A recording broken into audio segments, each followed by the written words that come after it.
Good morning, everyone. I'm Luke Kenley, Chair of the State Budget Committee, and we're having our budget hearings, and the different agencies are here. And so we're going to have, first off, this morning, the Department of Administration. I think Jessica Robinson is going to be the presenter. You, Jessica?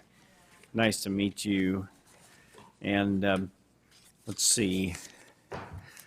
Thought I left my schedule of the time frame here. How long do we? Half hour. We got a half an hour on this presentation. Good. Okay, thank you, David. If you could tell us what you'd like to tell us about the department and your budget and your presentation, any changes, and give us 10 minutes or so if we want to ask some questions. That seems to work the best. Okay? Sounds great. Thank you. Thank you. I'm Jessica Robertson. I'm the Commissioner for the Department of Administration. Thank you, Mr. Chair, for your time today. I'm excited to be presenting and speaking with all of you. I just have some preliminary slides to give you an overview of who IDOA is, if you're not familiar with us. Starting with our mission statement, we view ourselves as really a partner to our other state agencies. At the end of the day, they are our clients. And we like to view it as a partner role versus, they have to use us role. So we do that through making sure our decisions are thoughtful, that we're effectively and efficiently managing the resources and the services we provide to them. We also understand that our role helps government work well, so that also supports the growth and the economic growth of the state. To give you a quick highlight of what we're charged with, we oversee anything from the state travel, we administer that policy, the procurement functions, real estate, facilities, and public works, any leases that the state owns, we're in that mix. We also manage the state's surplus and vehicles. So we're really the operations arm of state government. Some quick accomplishments that we've had in the last year. We have started to move the state to an electronic contracting process. I don't know if you're familiar today, but our state's the executive branch contracting process is paper-driven. We're partnering with IoT to make that electronic and are piloting it with ourselves and IoT and expect a broader rollout in 2015. Pretty, though, significant transformation of a pretty core government function. We have also stood up and implemented the Indiana Veteran Business Enterprise Program, and within the year, have surpassed the 3% goal. We've committed to spend $24 million, which is the 5.44 that you see with Indiana veterans. We have also refocused our fleet management staff to encourage them to be more holistic in their perspective and the decisions and the conversations they have with the agencies. That has helped us really create some savings by redeploying underutilized vehicles within other state agencies, and has also led to us cutting the fleet of the vehicle count. We'll continue to do that. Part of our budget preparation is to continue to modernize the fleet. The average fleet is over 10 years old, over 100,000 miles. We've got a lot of employees out there in cars that are safe. We don't put them in unsafe vehicles, but holistically, it needs some attention. We'll also continue to drive implementation of some PeopleSoft modules, specifically for travel, procurement card usage. Just make sure we're continuing to modernize state government, the operations. And then we've also been tasked to execute and deliver on some bicentennial legacy projects, which are considered capital projects.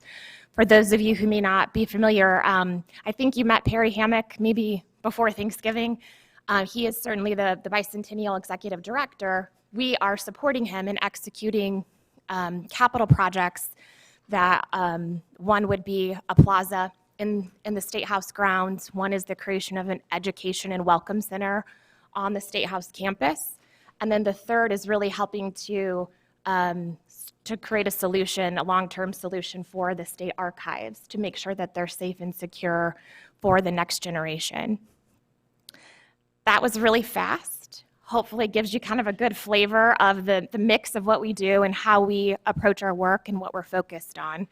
But I certainly open the floor to any questions. Thank you, Jessica.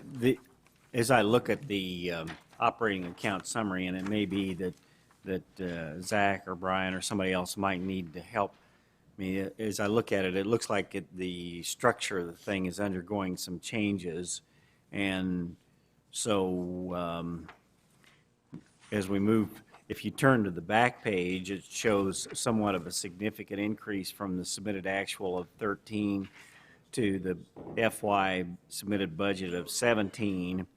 And looking back through the detail, it refers to activities in the Motor Pool Rotary Fund, and then also the General Services Rotary Fund is another fund, and I don't know how those funds work. It says those are transferred funds. Do you know, is that money that you use from the different agencies to do functions for them? Is that what that represents? Thank you for highlighting the Motor Pool Rotary Fund. One of the missions that we're looking to execute with the new fiscal year is centralizing the purchasing of vehicles for all of the state agencies. Okay.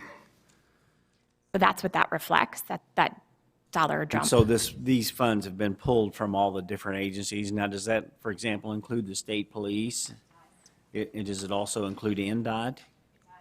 Okay. So this is all of the motor pool functions that are going to be, we're going to see this managed somewhat through the IDOA, or is it just the funds that are going to be managed? This is both a fund and operations management program through the IDOA. Okay. And so if you look at the totals there for the Motor Pool Rotary Fund, these are totals from general fund, supported vehicle purchases, dedicated funds, and also federal funds. This is going to be managed by IDOA, obviously working with their partner agencies to develop the right vehicle count and also try to share the pool. As Jessica was mentioning earlier, we have excess vehicles kind of statewide, and we want to make sure that we're getting full utilization of those resources from agencies that currently are underutilizing them, giving them to agencies who have the need for that resource. So in addition to that efficiency project, this is another kind of bump up of efficiency. We're going to, as part of this, have fleet telemetry where we are tracking vehicle usage, mileage, how the vehicle is being used to try to drive more efficiencies and to take better care and maintenance of the state resources. So if the state police, or if NDOT decides they need more police cars, or if NDOT decides they need more trucks on the road, or DNR is another big user of vehicles, will these things be coming to the legislature in the budget under the IDOA in the future, and the request be made by the IDOA? That's correct. So the vehicle requests will be processed by IDOA. They will do their review of fleet needs. Okay. Again, making sure that if we have underutilized resources currently, that we can redirect them to agencies that have higher needs. And then if we have even greater need than what we're able to shift, then they'll make the decision on granting the purchase. And then I noticed that you have under your jurisdiction some this isn't a political comment, I would refer to these as sort of oddball-looking line items. You're paying a lease payment on the Columbus Learning Center. Is that a true lease, or is that a debt service function, or? It's both. Mike Degner's in the audience. He's our both. controller. And so why is this in the IDOA? How did it happen to end up there as opposed to, you don't know, I don't know, it just happened? Probably you could blame the legislature would be my guess. Well, I will say on a broad scale, DOA does facilitate a lot of those types of And payments. then you have a couple of ombudsmen, and they've been located in your jurisdiction, I suppose, as sort of a neutral party type of an approach by the legislature. Is that what we've done there? Brian, okay. The ombudsman for the DCS and the ombudsman for the Department of Correction appear to be located under the IDOA budget.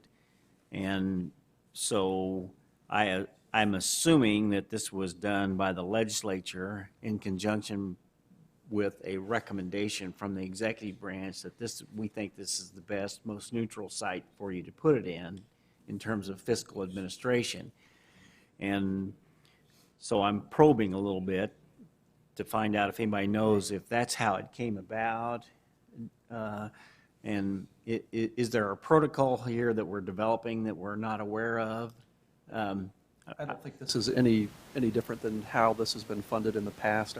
I don't know the genesis of these items landing in IDOA's budget, but the rationale of giving this person who serves as the ombudsman kind of independence from the agency that they oversee seems Okay. sensible here. Okay. But that seems to make sense. And then I think the Bar Foundation, I think they had some project that we got all excited about.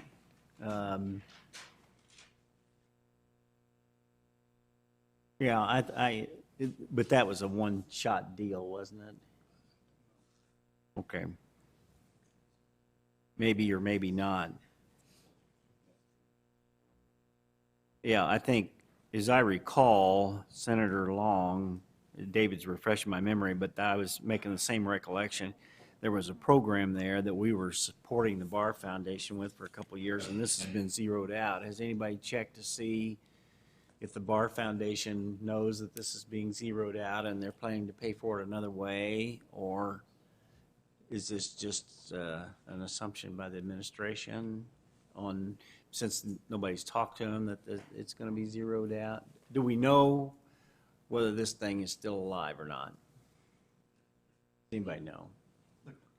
No, I was just going to say, we do receive quarterly reports on just the progress of how the funding that we've provided is being spent. Yeah. But as far as continuing the program, they've not indicated any additional need for funding. Well, to we us. might need to, why don't we check?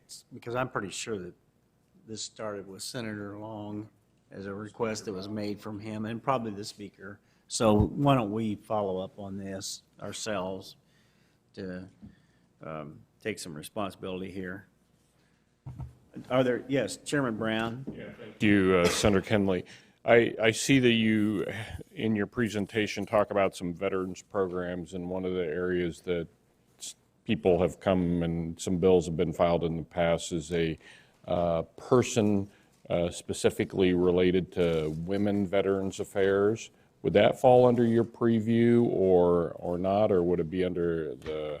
Would seem that it would make sense. Are you talking specifically about a program targeting women They want veterans? specific funding for a line item for a person who is a Veterans Women Affairs coordinator, director sort of person. That might be appropriate under Veterans Affairs, the Department of Veterans Affairs. Yeah, Mr. Chair, that is, it's going to be a DVA change package. Okay, thank you.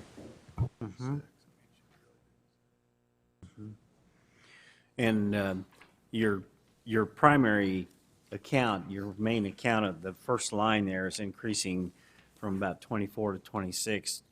Can you help me understand what that represents? Sure. We pay utilities out of that line item, You pay one? utilities. Oh, okay. And this was the first year we've requested a utility increase in funding since 2008. Our budget has just been absorbing Okay. those increases. And there have been significant increases, Right. the addition of the forensic lab, rate increases. We've taken some proactive measures, new lighting and just some energy efficient focus in how we manage the facilities, but it's starting to feel really tight. You don't pay everybody's utilities in state government, do you? Is it just certain listed facilities or The campus campus here in buildings. Indianapolis? Right. Okay. Including the Historical Society, the State Okay. Museum. But all these state facilities all over the state, you're not and it. dealing with them. All right. Thank you. Senator Tyan, did you have an additional question on this? No, that, Okay. you answered my question. All right. You asked that question. All right, thank you. All right, Jessica, thank you for coming this morning. We appreciate you being here to explain, okay? All right.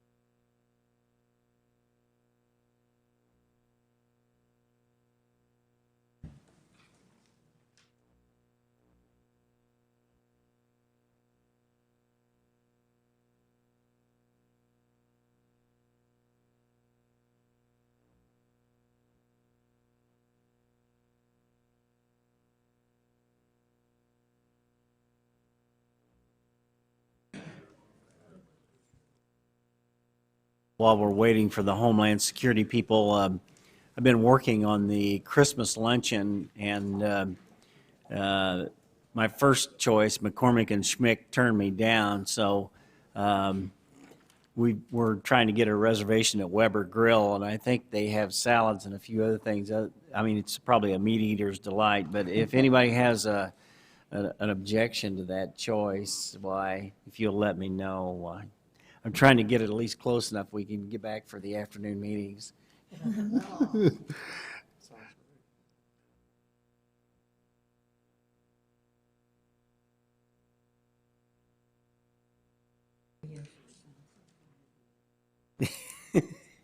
Good. That's a good sign.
Did we get our wires crossed on our timing? All right. Well, I think we're good right now. Okay, next entity is the Department of Homeland Security, and John Hill's here to do the presentation. Thank you, Mr. Chairman, and with me today is David Kane.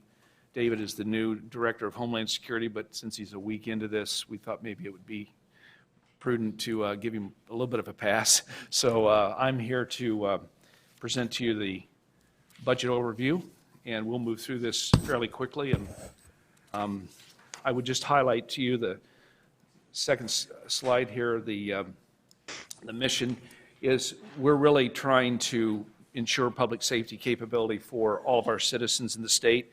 This involves, by nature of it, a lot of planning, preparation, and training. So we spend a lot of time doing those kind of things. You'll see that in the presentation today. Right now, we have 216 full-time staff across these divisions, and they represent response and recovery. That's after an event occurs. People respond to the disaster, and then they help the community recover, both with federal funds and state funds. Planning and assessment, that's the work that's done on the front end that allows people to develop plans within the community. We work with all 92 counties, and that's actually something that we use to assess local communities by building into our program an assessment of how each county is prepared or not prepared. And then we actually do training exercises, and then the Fire Building Services Commission has a separate component there apart from the preparedness. You'll notice there that the FY15 appropriation includes $10 million in general fund, 16.4 for dedicated funds. 13 of that comes from the Fire Building Services, and a lot of that funding comes from when we do building plan reviews. The way the structure of the agency was set up was to fund this through fees within the agency through building plan review, and so a lot of the funding, I think 39% of it, comes from those plans that we actually review. And then we also have an additional $9.2 million for fiscal year 14.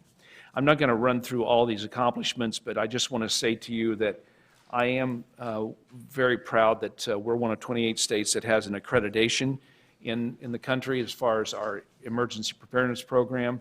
It's not easy to get that, and so that's something that we've worked hard as an agency. We'll be coming up for renewal of that accreditation next year.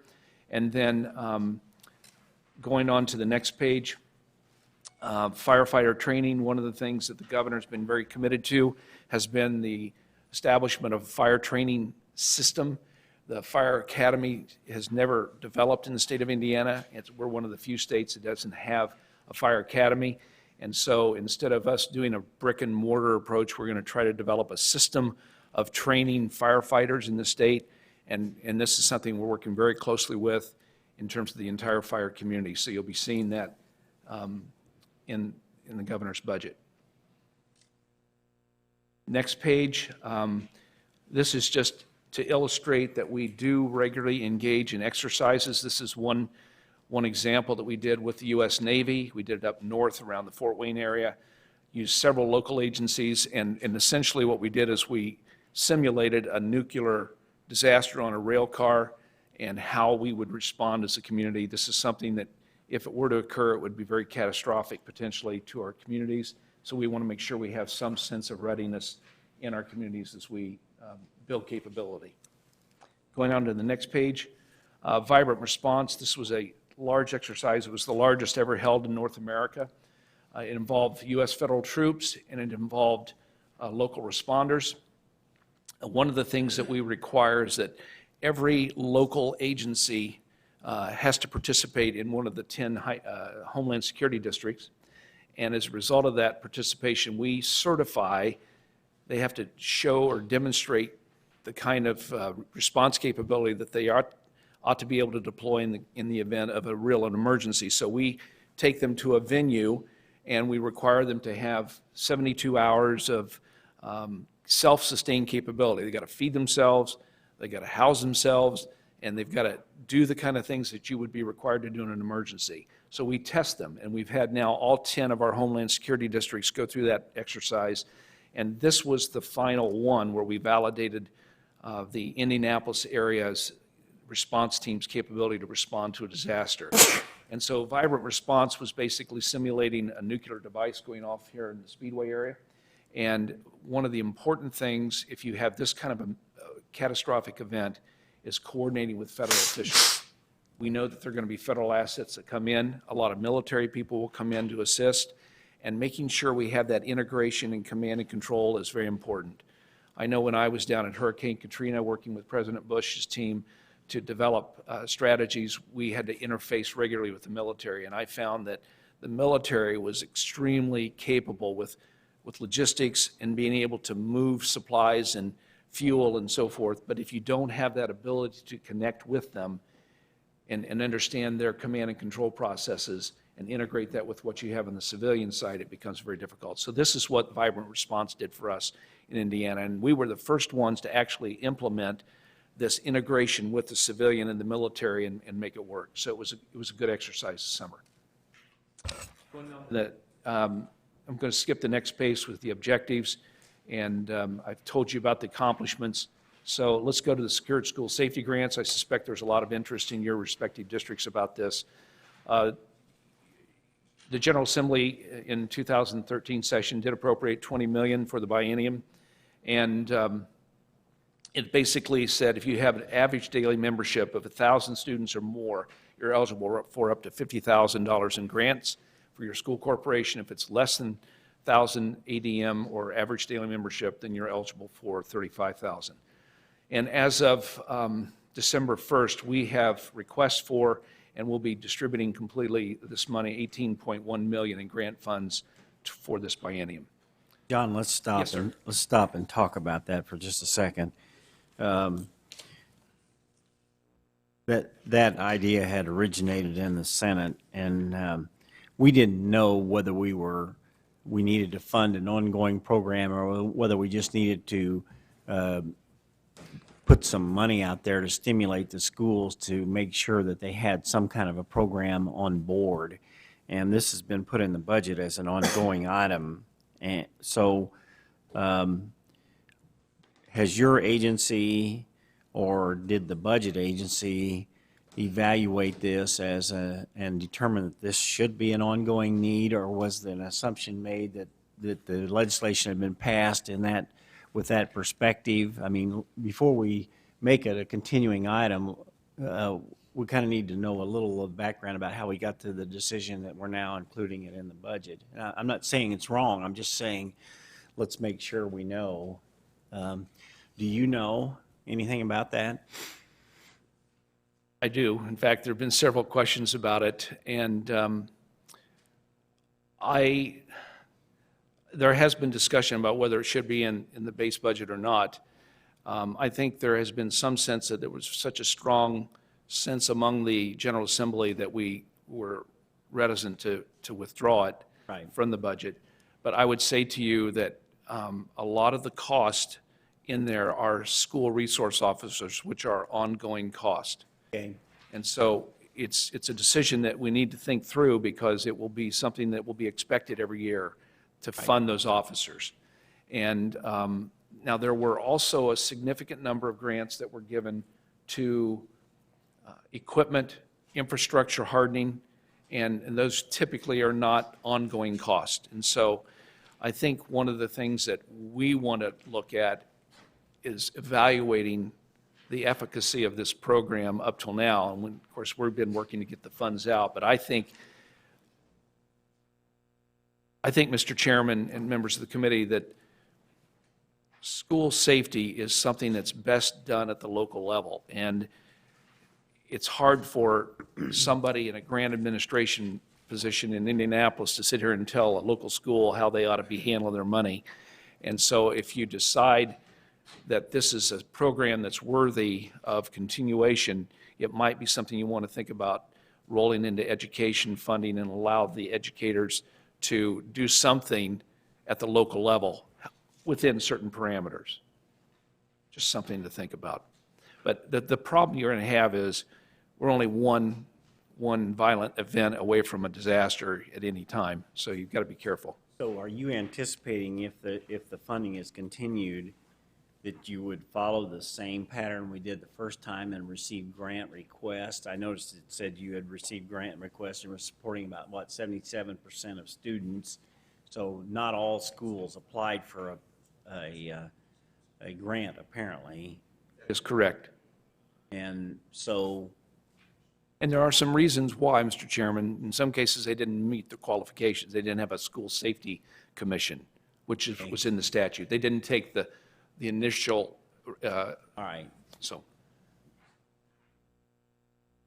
So I'm wondering whether we need to think about this, if we're going to continue it, and if, as you say, there are ongoing costs to any program, primarily the personnel that are involved, does this then just become a direct subsidy? And so we should just automatically grant the money to every corporation who meets the standards, otherwise, for example, has the commission or committee, local committee, and those kind of programs. I wonder if we're going to need some statutory boundaries around this if we're going to do it that maybe have not yet been developed too. So, yeah, Chairman Brown, can you help? Sign 8.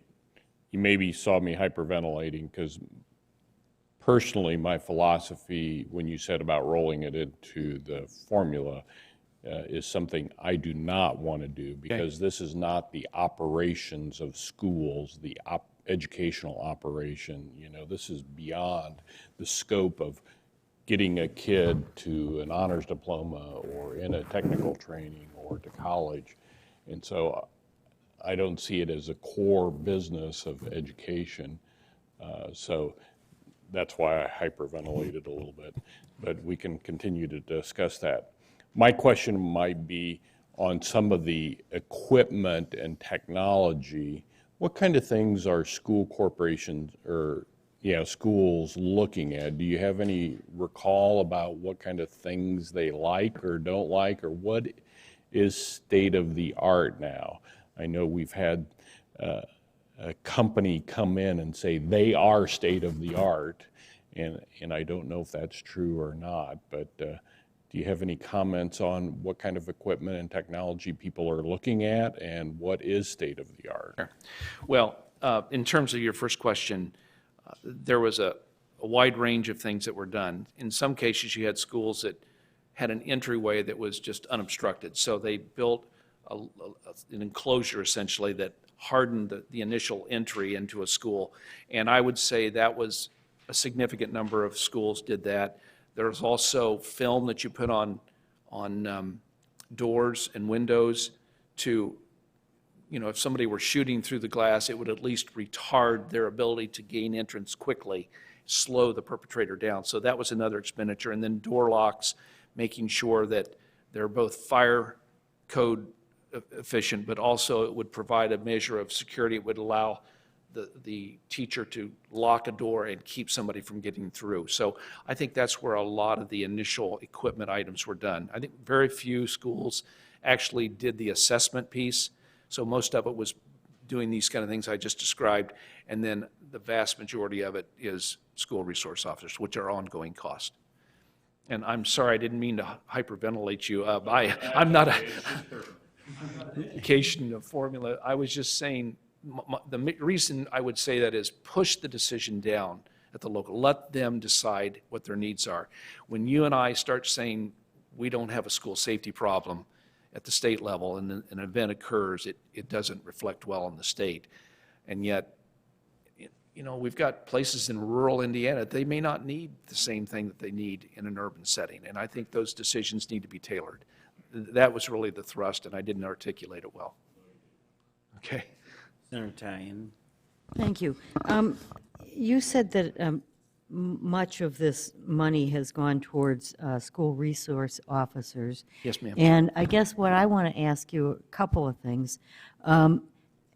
When they put resource officers in the school, was this a new hire, or did they just move personnel over?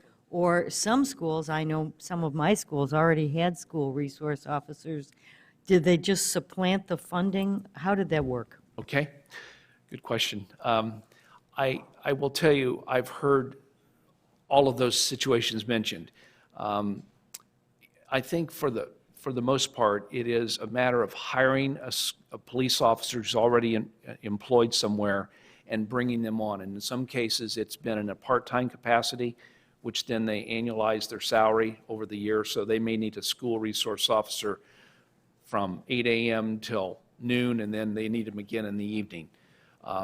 In other cases, their larger school districts have actually added to their school resource staff. So in other words, you can't use it to supplant what they already had. You got to add to it because there's a match. There was a 50% match in this case. So when you had a school resource officer who was already working, what they had to do is they had to add another one. We weren't going to pay for something that they had already in place. So it's both. I've heard the vast majority, though, have added school resource officers. Okay? You're welcome.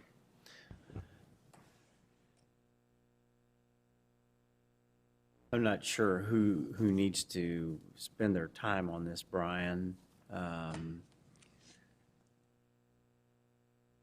If you're planning to submit this in the budget, it at least provides a placeholder item, but it seems like we ought to have some discussion about what the program ought to be and how we ought to do it, and whether Homeland Security should maybe develop some minimal standards of what they think a school ought to do. You mentioned several technical things about if you have a shooter, about having certain kind of glass and stuff like that.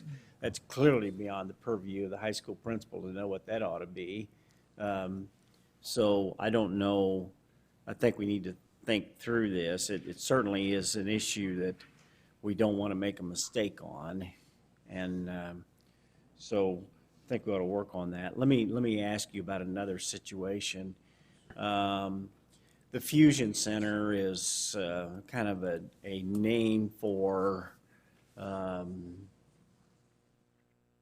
intelligence gathering and communicating and relaying activity that we conduct here in the state that has quite a bit of value to us that none of us ever want to talk about.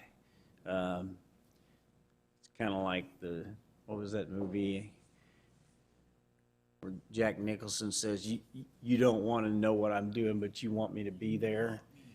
On that wall, yeah. And so the Fusion Center kind of is that little activity, which is extremely important to us. And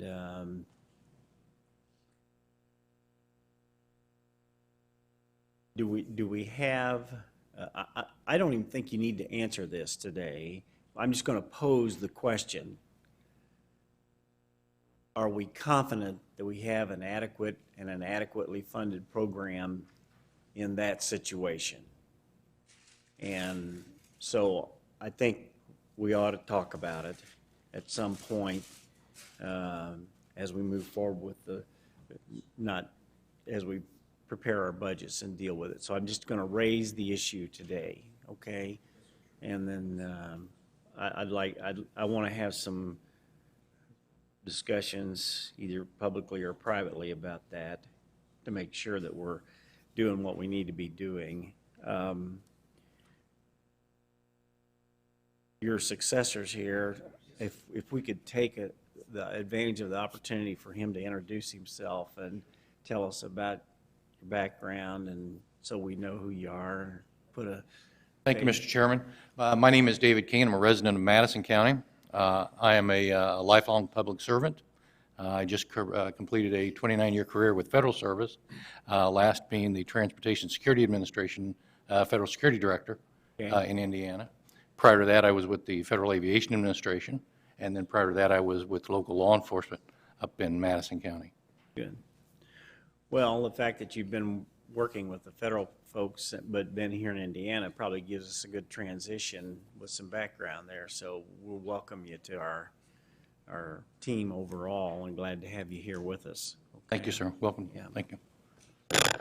Are there any other questions or comments or thoughts that anybody'd like to talk about on the Homeland Security? Well, thanks for coming over, John. Thank you for your service. You're welcome, sir. We certainly appreciate that. Just one thing on the Fusion Center that I would just posit for you at this point and not get into the details, but we are required under the Homeland Security funding formula to fund Fusion Center at a certain level. It doesn't specify what the amount is, but we have been historically doing that at $400,000. When the Fusion Center first began, we had the opportunity to reimburse local departments a stipend for the salary of an individual that they would contribute to the Fusion Center. And what that did is it brought more local representation into that fusion center to give greater diversity in terms of the way you do analytics in that process of looking at intelligence, having contacts. And I would just say to you, we had to diminish that reimbursement because of funding constraints. And that is a value-added proposition. Okay. The more you have people participating in Fusion Center activity, the greater your product is. Okay. And so we'll be glad to take a look at that, Yeah. and I won't get bogged down in that today. Yeah, I'd appreciate it if you would. Okay. Thank you. Thank you, Mr. Chairman, members of the committee.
Morning, Doug. Good to have you here. Thank you. It has down here that maybe Steve was going to do the presenting, but we appreciate you taking the time to be here with us today. Here and give him the, Well, we're glad to see your smiling face. What we've been doing mostly is people want to kind of tell us about the highlights of what's been going on with their agency and what some of their plans are for the future. And we want to hear those things, but we want to make sure that we have a chance to discuss the nuts and bolts a little bit today. We tried to schedule the budget hearings on a spread out enough basis that we could actually absorb and digest some of the information and make sure that we're paying attention to what your situations are. So with that in mind, let me turn the microphone over to you, and you can kind of jump right in there. just a couple of minutes to give you some very high-level overviews, and then certainly answer any questions that you might have. With me are several members of my primary staff that frankly know a whole lot more about a lot of the details than I do. So it's hard to believe it's been 23 months since I was appointed by Governor Pence to sit in this chair. Never in my wildest dreams did I ever think he'd be a guy like me. I visited every post, I've spent time with every employee, and have evaluated almost everything that we've done from the bottom up, not from the top down. Throughout the course of this process, which has been a bit exhausting, as you can all imagine, I feel like I'm in a much better place today than I was then, and I certainly hope that our service is in a better place now than it was then. But we obviously have many challenges moving ahead, whether that be the national environment currently today, or whether it be the challenges we know will face us in the future. Just a very brief introduction. I'll try and get through this out of respect for your time very quickly.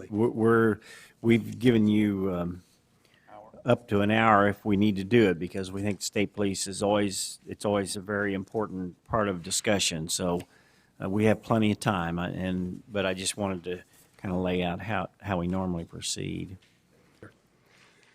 Ensuring our roadways are safe, as well as the multitude of criminal investigations and the complexities of those investigations, continues to be our top priority. It's also very, very Thanks. important that we reconnect with our communities, and I think anyone can look around the nation and understand the importance of not only connecting with those communities, but also understanding them. From the patrol side of the house, we currently have 24 motorcycles, along with our patrol fleet. That's complemented by 16 Mustangs, 11 stealth NDOT trucks. The 11 stealth NDOT trucks are important because of what we know happens in construction zones. Indiana's been very fortunate to have a very robust infrastructure and certainly a very clear path going forward in regards to that infrastructure. So those 11 stealth NDOT construction pickup trucks have been very, very, very helpful, particularly with crash investigation and also avoiding and preventing secondary crashes.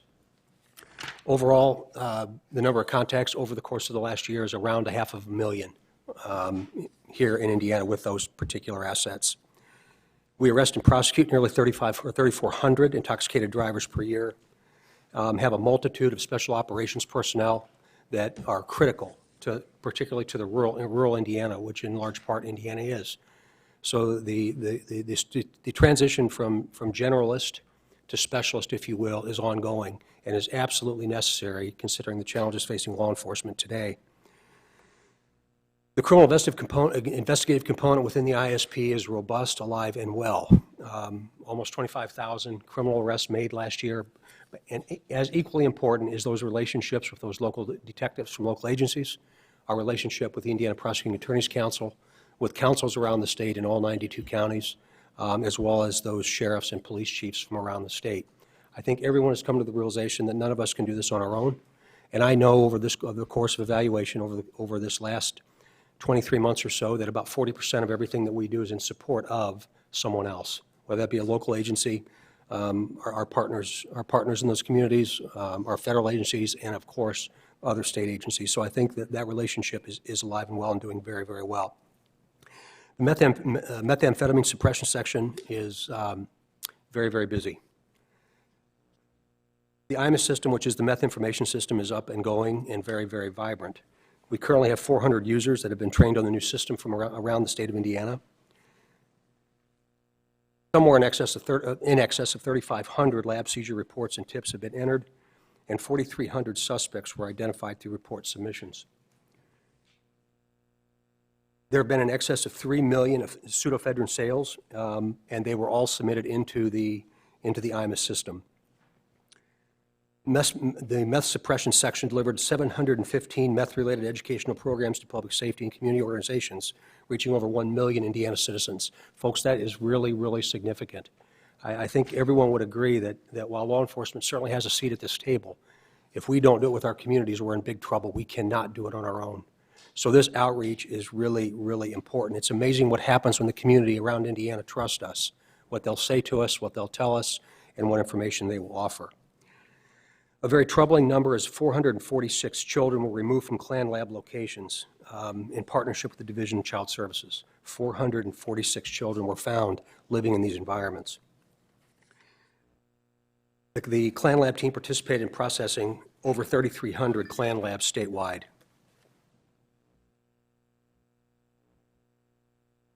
The internet crimes against children, again at the forefront of all of our minds. These folks that can conduct these types of investigations are at the forefront of my mind each and every day because of what they do, what they see, and how they process what they do and what they see. It would keep most people awake at night and probably not allow you to sleep in a very dark room, but it certainly allows you to appreciate, love, and trust those folks that are important to you and those folks that you're responsible for. I'm very humbled by being able to represent this incredible group of dedicated individuals. We received approximately 1,300 cyber tips from the National Center for Missing and Exploited Children last year. We are the repository for that information nationally. If a person in Los Angeles gets a tip on someone living in rural Indiana about a child in danger, they're going to contact us. We then will either investigate that tip or we'll forward that tip to the appropriate agency depending upon where it might be. We will probably double the number of cyber tips this year. In 2014, we received over 1,000, actually 1,057 cyber tips, which again will almost double what we received in all of 2013. Between January and June of just 2014, the ICAC investigators conducted 653 criminal investigations involving those folks that are involved in the production, distribution, possession, or solicitation of child pornography or sexual extortion. In the first 6 months of 2014, ICAC held 113 training sessions for law enforcement, prosecutors, judges, and victim service providers. Again, an absolutely critical component because we can't be all things to all people. To date, this initiative and the incredible importance associated with it has been paid for from federal ICAC grant, the federal ICAC grant program provided by the United States Department of Justice. In working with the state budget agency, with Brian, Brian himself participated in a view of seeing what these folks go through. Along with Judge Bonaventura, we were able to enter into an MOU which provided $1.1 million in funding for the purchase of improved equipment and training for ISP ICAC investigators and forensic examiners.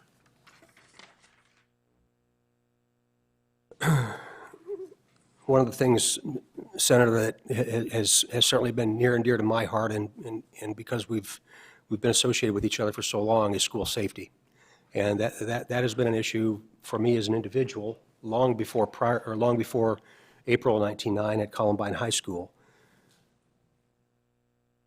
I came into office on the heels of what occurred in Sandy Hook, and we began a major school initiative within the ISP because we have boots on the ground in every single county in Indiana. It's not that the local law enforcement wasn't doing it. Again, this was a compliment to their incredible, extraordinary efforts over time. Since that time, we've completed over 2,500 school visits and training programs, actually just in 2014. We developed the training curriculum that we've shared with thousands of people on the unarmed response to an active shooter. Many of you have heard so much about responding to an active shooter. We're moving beyond that because now our responsibility is providing at least a base level curriculum, base level training, base level understanding for folks that are unarmed and responding to an active shooter. That could be you in a shopping mall, or it could be a teacher in a classroom with elementary students. We've perpetuated this training. We've pushed it Doug. out. Yes, sir. On that school safety issue, we just had a discussion with the Homeland Security people, and we had in the last budget cycle, we had put out some grant money for local school corporations to be able to develop and improve their school safety programs, and they administered that out. And I'm wondering, are you aware of what they were doing at all? I mean, do we need, if the question that we have before us is whether to continue some of that funding or not as an ongoing matter. And I don't know if what you've done has been in addition to that, but not necessarily in conjunction with that. I sit on the distribution board Okay. to have distributed the funds that you allocated, and we did not utilize any of those dollars internally within the ISP umbrella. Right. So your program was a supplement to that program. That's correct. And so as we go forward on a permanent program, I guess we need to think about how best to structure that. I don't know. I think that's just a point of information that we need to kind of, maybe we pull this together a little bit more if we're going to have it as an ongoing program. Would like, absolutely. Certainly appreciate your efforts in this regard. The unarmed response to an active shooter curriculum has been given to Indiana schools, it's been given to churches, to daycare centers, to government centers, to law offices, and many, many, many private sector companies. We've been involved in training over 500 of the school safety specialists that are situated in every single school corporation in Indiana, in large part because of the efforts of this body and those that came before you from many, many years ago. The National White Collar Crime Center asked us to participate in a national video on school safety, and I was humbled to be able to be a part of that, along with some major chiefs and sheriffs from around the country. Since that time of the production of that video, it's been distributed to every law enforcement agency in the country, and it certainly allowed us to send a very strong message that I received from my boss, Governor Mike Pence, on day one, making school safety and communities my #1 priority. We've had about 450 people from 150 school corporations have attended the ISP Threat Assessment Training Program. That's driven by Dr. Richard Hogue, who is a contract liaison for me as the coordinator for every single school in America, or in Indiana. Laboratory services, again, gee, many Christmas, it touches every single law enforcement agency in Indiana, both our local partners, our state partners, and our federal partners. From July 13 to October of 14, the Laboratory Division received nearly 23,000 new cases for analysis, responded to and worked 1,196 investigations involving 1,650 different crimes, as well as conducted 760 polygraphs, both for the ISP and for our partner agencies. The total number of cases submitted continues to rise, as does the number of cases completed. This has created an 8% increase in backlog over the last 5 years. Backlog remained consistently low, below the 3,000, with a slight increase from the end of 2009 to October of 2014, even though submissions increased from 17,000 in 2009 to 18,600 in 2013. Today, 75% of all DNA cases are completed within 45 days of submission. We collect DNA evidence from 91 counties. Marion County has their own, but we work in concert and in partnership with Marion County very, very routinely. Cases in general, the DNA cases in general used to take up to 200 days to complete. Today we're down to 47. That is in large part due to a tremendously committed group of scientists that we have at our, not only our Indianapolis lab, but our regional labs as well. The labs are very involved in a coordinated effort with the Board of Pharmacy to identify dangerous synthetic drugs. And in 2013 alone, 18 new drugs were identified. We anticipate that number increasing this year. In 2012, the analysis of the convicted offender samples transitioned from outsourcing to in-house. Backlog awaiting analysis was eliminated in 2013, again, because of the resources that are there, but as equally or more important is the commitment of those forensic scientists. This reduced time from receipt of offender sample to entry of DNA profile in CODIS from 258 days to currently just 10. There are currently over 230,000 DNA samples in CODIS with a 48% hit rate. Since the inception of CODIS, nearly 4,600 investigations have been aided by the program. The drug enforcement section and the drug enforcement initiatives that we have going on around Indiana. The drug enforcement section itself initiated in excess of 800 new investigations, executed 291 search warrants, conducted 668 surveillance details, hundreds of undercover drug purchases, seized $524,000 worth of counterfeit money orders and cashier's checks, and probably most importantly, dismantled or disrupted 67 drug trafficking organizations and facilitated 9 wire intercept investigations involving the organized drug trafficking and distribution. Folks, those are the folks that are operating outside of their state boundaries and wreaking havoc among our citizens in Indiana. Heroin. All of you have heard about it. All of you, I'm sure, have had constituents talk to you about it, and it's bringing our communities to their knees. We have put forth a very high priority associated with with not only meth too, but also heroin as it affects our citizens around Indiana. We're finding there's a very clear nexus from methamphetamine to the heroin trade and the heroin effects on communities, whether that be jail populations, court systems that are at absolutely maximum capacity, social services, and the like. Again, like I've referenced earlier, it's more important now than ever before that we realize we must have these partnerships. We must get ourselves back into these communities as partners with the folks that are addressing this. Connersville, Indiana. More than 20 heroin overdoses in 23 days, and of those, 5 deaths, with a population of 13,000 people. Unacceptable, unacceptable, unacceptable. We partnered with those law enforcement folks over there. We partnered with the courts, the prosecutor, and we currently have a very aggressive approach to what's happening in the city of Connersville. And I think that will be a model not only for Indiana, but could be a model nationally for the way in which we address crime associated with illegal drugs. I look forward to that outcome. I'm very, very, very, very proud of the folks that the ISP specifically has involved and are leading and spearheading that initiative, but also the folks that have to work there every single day. We will continue to stay as much ahead of that as practical. The Vehicle Crimes Unit, you don't think too much about that today, but it's a real issue around Indiana. It continues to be an issue for us. Most agencies in Indiana lean on us for very complex or detailed vehicle crimes investigations, and we continue to try and meet those needs the very best we can. In Indiana, in 2013, 8,900 vehicles were stolen.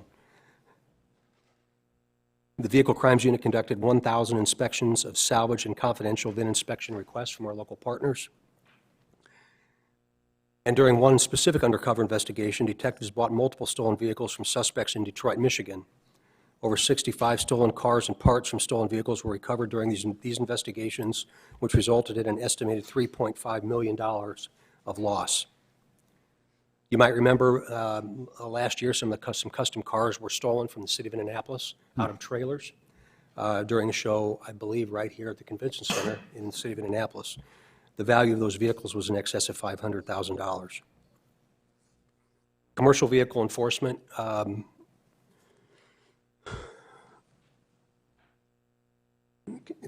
The commercial vehicle enforcement folks that are making the roadway safe and protecting billions of dollars in infrastructure continue to be pushed to their maximum capacity. But even with that, we were named among our peer states as the #1 in the nation with traffic enforcement on commercial motor vehicles. #1 on data quality that is submitted to FEMA, or I'm sorry, to the Federal Motor Carrier Safety Administration, and an honorable mention on effectiveness of compliance investigations with a very small number of people. I'm very, very proud of that. They conducted 129,000 inspections, conducted 15,500 compliance reviews on Indiana-based interstate carriers, conducted 48,000 school bus inspections, and developed an iPad-based inspection application that won Indiana the State IT Program of the Year award given by a group called State Scoop. That was a big deal for Indiana. We currently have 7 existing fixed-scale facilities. Most of them were built back in the 40s and the 50s. We partnered with INDOT to open an 8th sometime during the calendar year 2015. Recruit School continues to challenge us, finding those candidates that can successfully get through the rigors of the selection process and of Recruit School. The 73rd Recruit Academy, graduated in May of 2014, and we graduated 47 troopers. We currently have a Recruit School out at Plainfield, and they will graduate on December the 23rd of this year, just in a couple weeks. They're very excited about that, by the way. Criminal Justice Data Division and IoT and the technology associated with all we do, never in a million years did I think we would be where we are from a information and technology perspective. It's good and it's bad all at the same time. It's crazy complicated. I'm not going to pretend to sit here and understand it because I don't. Mike White is here and has been very, very engaged in not only technology, applying technology, reasonable technology that we have to purchase, of course, but my question always is how do we sustain it? Where's the magic in the middle? And Major White has been a terrific help along those lines. The upgrades that we put forth over the course of the last 18 months or so has freed up about 20,000 square feet of space, has allowed us to reduce some workforce and apply technology to the very important components that touch every single public safety entity in Indiana, that touch every school in Indiana, and that touches every single citizen in Indiana if they want a background check, as an example. Currently, the criminal history file and firearms files, over 2.2 million of them, are imaged and imported into the CRIS database. Savings associated with this paper-free environment of over 20,000 square feet of taxpayer-supported space is being repurposed for productive use. Very engaged with Jessica Robertson at IDOA, with Brian Renner on her staff, with the budget agency to figure out what that space might best look like and how do we get the best economy out of its use. Doug, you mentioned briefly that you just graduated a group of people from the academy, and you have another group coming through in December. Are you able to staff fully what you think you need out there on the road? Does this budget reflect that type of approach, and are you able to find the people you need pretty much at this time? We have, we had recruit schools in 1980. We had 2 recruit schools in 1980, and that's important because the folks that were in that particular recruit school are now meeting their they're maxed out. They've served 34 years. So we lost a lot of people this year. We lost a lot of people last year. I hope that we have a bit of a reprieve for the next 2 years because we did not have recruit schools in 1981 or 1982. We still have the same number of people we had in 1984 when I started, and we're trying to through technology, through resource utilization, trying to make do, and that's what we're doing. Okay. I'd like to talk about this just a little bit, and maybe Steve needs to help me. The numbers are moving around a little bit. One of the things that's caused the numbers to move around is that we put the state police in the general fund instead of paying for them with some of that gas tax revenue, and so the numbers just look a little bit differently.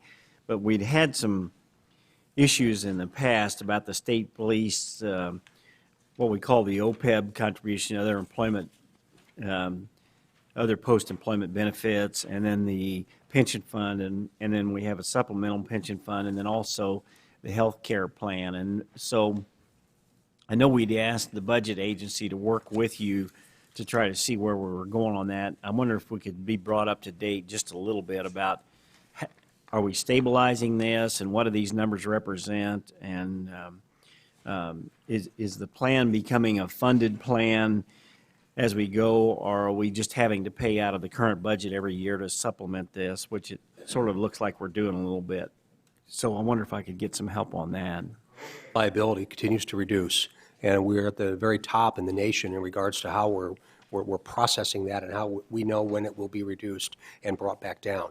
Major Charles Sorrells is here, Mickey James, and any detailed background associated with that, these folks would be able to answer for you, no question. Okay.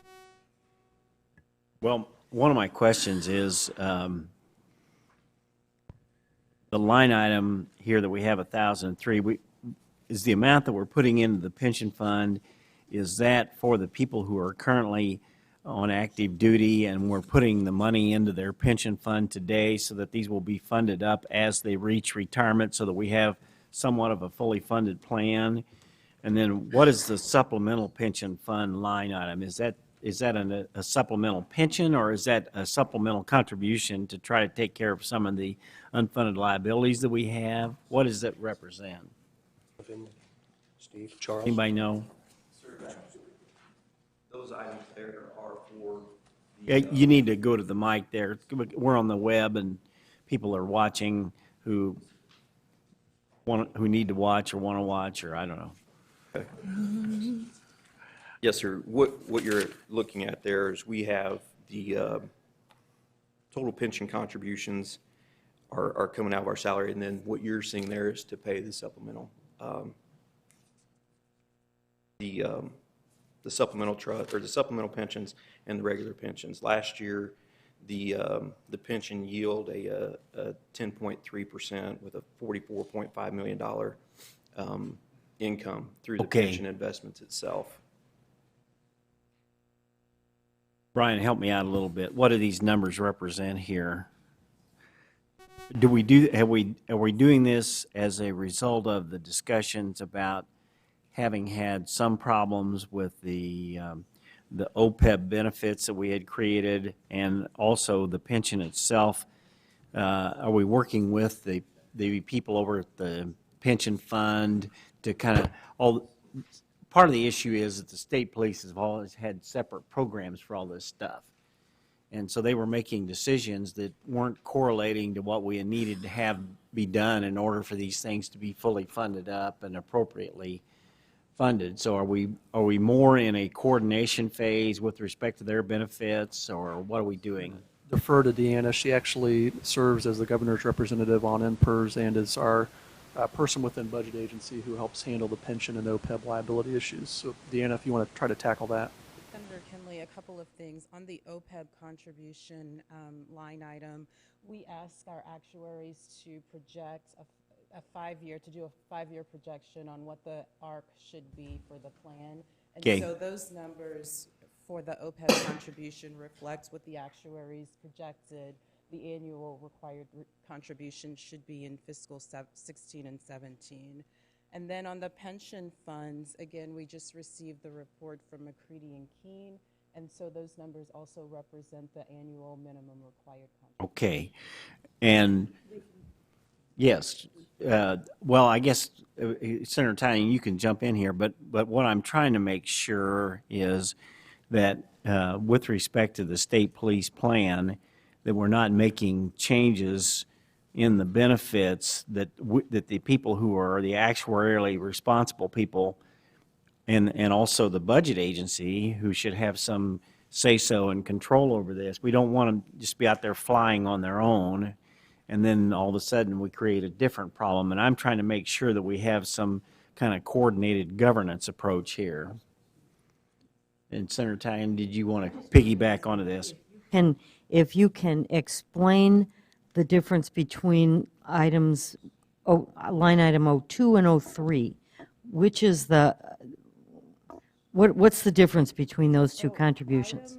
Item 02 is the OPEB, which is the other post-employment benefits, and it's a health care plan for retirees for state police. Yeah, state police retirees. And we had a plan, and our costs were getting away from us there, I think, at one point in time. And there wasn't any money being put back to fund the thing. Just to respond generally to your question, Mr. Chairman, absolutely, budget agency is working very closely with state police, with our actuaries at NIHART, and coordinating with NPERS as well. Deanna is well situated with her work on that board and her work within budget agency to try to make sure that we're maintaining consistency and we're being as efficient as we can and maintaining really good control over these plans. Okay. Mr. Chairman? Yes. Following up on your question, because I had these same questions. So that line item number 2 is what we set up in order to fund the unfunded part of the post-employment benefits. That's what number 2 is? That's correct. It's the health care piece for their retirees. Okay, and number 3 is the regular pension benefit amount? Correct. All right, and so what are number 5 and 6? I've not seen that. I don't know what. It's benefit fund, sorry. Well, let me give you an example. There's two sides to this. One is the commitments that we've made to people that we've had on duty, and I feel a strong responsibility to find the money to make sure we take care of those things. The second thing is, because it's a freestanding plan, do we have benefits here that are, in some sense, need to be analyzed and verified to determine that we want to do them? For example, do we have a COLA here in the state police plan for retirees, and nobody else in the state government has a COLA? So I'm trying to make sure that we have some coordination and control and an agreed upon understanding. So, and I think the state police have, the administrators of that, and the people who have been dealing with that, are very comfortable having those discussions, and they're not trying to push something out there that nobody else is getting. They want to be, but they want to have a good plan for their people, and so do the rest of us. And so there's two sides to the question. One is, have we faced up to the issues that we had some difficulties with, we needed to do some makeup on and get this thing lined out so that we're paying it out every year, and this is what these numbers are showing me. And then secondly, are we pretty much in line with everybody else on a reasonable basis with what our benefits package are. Yes, sir. Question one, particularly to the OPEB, when we were first brought this to our attention, our projection to date was we were supposed to be somewhere around 41 million, and we are at 49 million toward that allocation in the 401 and the 115 trust that holds the OPEB liability. Okay. That OPEB liability as well, I just flipped a sheet, excuse me, got to put on my cheaters, I'm getting there. I'm doing the same thing. I'm going back and forth here. When this was brought to us, we were at 341, and here in 2014, we're at 220 million. So we've had a 33% plus decrease in that liability. Yes, okay. And we are charging forward. We don't have a rich benefit plan there. Right. We are not a Cadillac plan in any means, and we are not overstepping anything like that. We're implementing increases for the premiums and such on an annual basis. Well, I'm willing for the state police to have some control over their own plan, and I know they felt strongly that they want to do that, and I'm not objecting to that. I just want to make sure that there's no surprises that are happening here, and that we're all kind of working together on this going forward. That's all I'm trying to determine. We've also sat, the superintendent, I sat with Mr. Bailey, former director at State Personnel, Anita Samuels. Mercer Group came in. We actually Right. presented our Good. healthcare plan to them, That's- and they vetted it. And That's what I wanna they were- hear. They were pleased with the actions we're not taking, You know- and the actions we are taking to also be compliant with HRA and ACA. Right. That's what I want to hear, and the main thing is, I don't want us ever to get in a position here in the state of Indiana where we make some kind of a promise to somebody, and then we end up like Detroit, and we can't keep it. I mean, that's not fair to your people. So I may sound like a bad guy when I say, are you out of control on your benefits? On that same note, we do hear pressure from our membership sometimes that, can we increase our pension benefits? Sure. And we, absolutely not. I mean, it's a defined Well, benefit program, and we're well, not. that needs to be discussed, and maybe it's the right thing to do sometimes, and I want to do it, but I don't want to ever walk out of here saying I haven't taken care of something that we promised to somebody. That's number one. That too, we've reinvested the trust, if you will. Right. And we are now at the highest we've been in years. We're at 85% funded, and we have not been that high in many, many years, with a balance of somewhere around 465 million as of the last quarter, and we get a new report next week. David's shown me the pension characteristics of the state police plan, and it says that the actuarial value of the assets is $434 million, and the actuarial accrued liability is $523 million. So you're 83% funded. So by national standards, that's July of 13. It's a year old. Yes, sir. Yeah. So 83% by most people's standards is certainly in the safe range and is a reasonable thing. And I'm always trying to make it be as high as I can, okay? So in 14, we've actually improved a couple points, and we're almost at 85. So we're going the right way, and that's what I want to find out. That's what I'm trying to determine here this morning. Okay. Other questions on this subject, Senator Italian? I'm almost with you, except that I'm still unsure. I'm on PMOC, so I've watched this over a number, but I'm still unsure as to what is line number 6, the supplemental pension. What is that? Okay. The supplemental pension is for our pensioners in the pre-87 plan that their benefit is very, very low.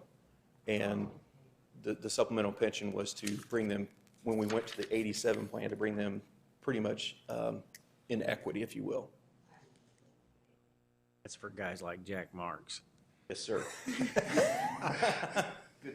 We currently have 49 active people, Senator Talian, in that category, and those are active folks.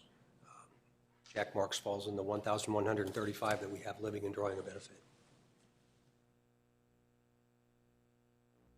Okay, I've dominated this conversation. Are there other questions or comments or anything about this presentation that we'd like to ask Superintendent Carter? Senator Tallon? All right, And all right, Representative Clinker. This is off the pension items. Okay. I just have a couple of questions. Line number 11 says something about U.S. Attorney General forfeited. What is that? It's on page 2. Yeah. That's all forfeiture funding that stems from criminal investigations that have occurred around Indiana. Oh, okay, all right. And line number 21, accident reporting, how come that's gone down that much?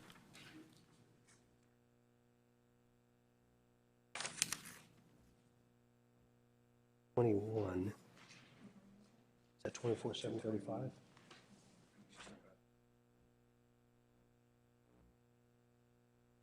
I'm showing that staying consistent.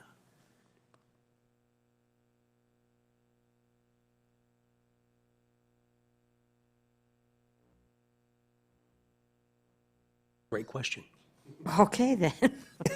All right, so we don't know where that money, I mean, Where's that?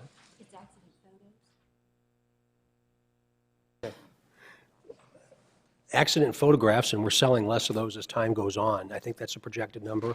The probability of it being higher, you're talking about the 5,000 in fiscal year 15? yes. Yeah. I would be very, very surprised if that actually ends up being 5,000, because crashes are going to continue, of course, but those are for the sale of photographs that we Really, that's collected. where that money comes from? Yes, correct. That's how it's fed into there, as a dedicated fund.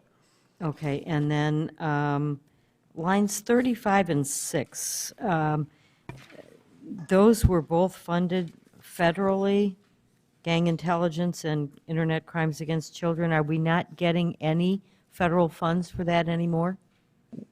We won't know what those are until. We are not getting those grants. Oh, they're done? Yeah. They're done. They're done? They're done. Do we have the ability to reapply for that, or is the federal money just, Go ahead, Mickey, please. Yes, please. Sorry. On 35, that grant is no longer, and on 36, we are getting that. If you look across the line, it says transfer funds. And if you go down, it's just that it's given to us by CJI, and it's just on transfer funds. Do you see that? okay, all right, It's just the mechanics of Encompass have changed. It's no longer, we don't get it directly from the federal government, we get it through another- CJI, yeah, CJI. all right. And, but the other one, the internet crimes, that grant is It was just, a program, it was a particular grant that we no longer get. okay, We only got it one time, all right. we only received it once. I may have made a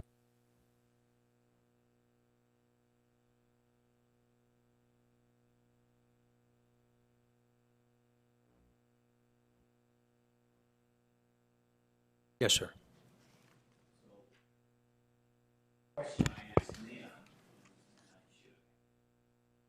Okay.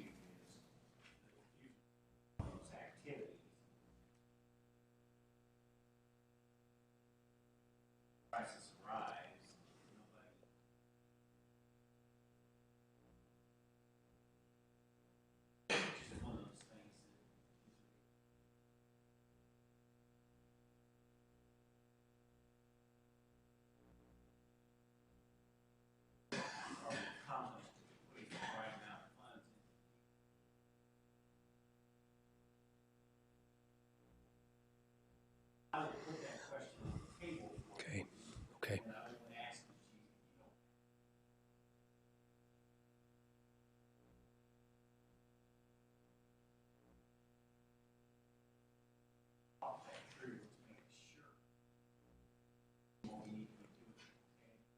I'm on your schedule December the 9th, and that can certainly be a talking point that day.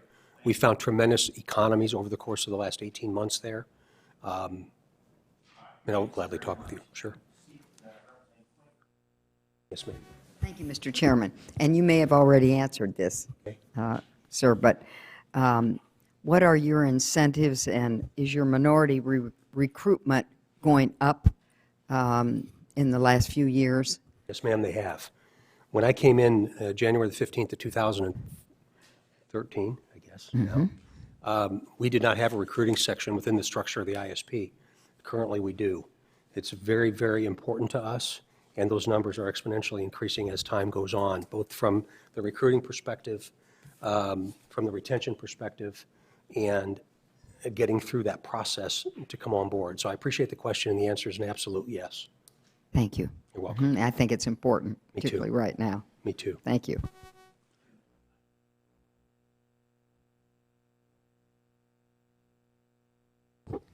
Put my mic on. That question is, a few years ago, we had a conversation about the number of stoppages, a complete shutting down of traffic on different interstates here in the state of Indiana. And in the discussion, it came out that the state police were stopping it, among other reasons, for the purpose of kind of doing accident investigation and type activities of a fairly extensive nature. And this is always a very sensitive topic, and the perspective of most of the legislators at that time was, well, that's important, but it's also important for people to be able to rely on the interstates, be able to use them, and to keep moving as much as they can. So you're in a no-win position because you got to get out there and take care of these really serious problems. And so I would just like to ask about that subject generally and kind of remind you of that earlier conversation, and then also ask if there's anything that you see in that regard that is something that we need to think about as at this level of to be able to assist you on that problem. Senator, we know that secondary crashes oftentimes cause more problem than the initial one itself. Yeah. We know there's an economic impact by closing a roadway, whether that be a state road, a county road, or an interstate, or an interstate road. We've completely welcomed the traffic incident management concept of getting these roadways cleared as quickly as we possibly can. There are times, like a couple days ago, 2 or 3 days ago, with the ice in the morning, that it's critical that we slow folks down before they get to those ice-covered bridges or ice-covered stretches of roadway. The folks out there are doing the very, very best they can to get those roadways back open because they understand the importance of interstate commerce and of people getting from point A to point B. With that said, what they'll do oftentimes is get it open maybe even before the crash investigation is done, and then come back at a different time of the day. It could be at 2 in the morning, or it could be at some other point to collect what needs to be collected. So it is an absolute priority for us, and we follow those closures very, very carefully. The districts respond to us very quickly when those kinds of things happen so that we have some awareness of what's happening on the roadways around Indiana. Well, we appreciate all the good work that the men and women in your command do, and we know how important you are to us. So these questions that we're asking this morning are not intended to beat down on the state police. They're efforts to make sure that we understand the dynamic that you're dealing with, and that we do the best we can to help support you. Okay? Thank you very much. All right. Any other questions or comments? Thank you for coming in, Doug.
Okay, our next presentation is from the Attorney General's office, and I see we have Larry Hopkins here with us today. Larry, welcome.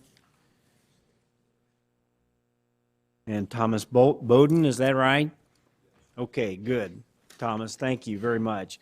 Walk us through what you'd like to do, and give us a few minutes to try to analyze the report and see if we have any questions, if we could.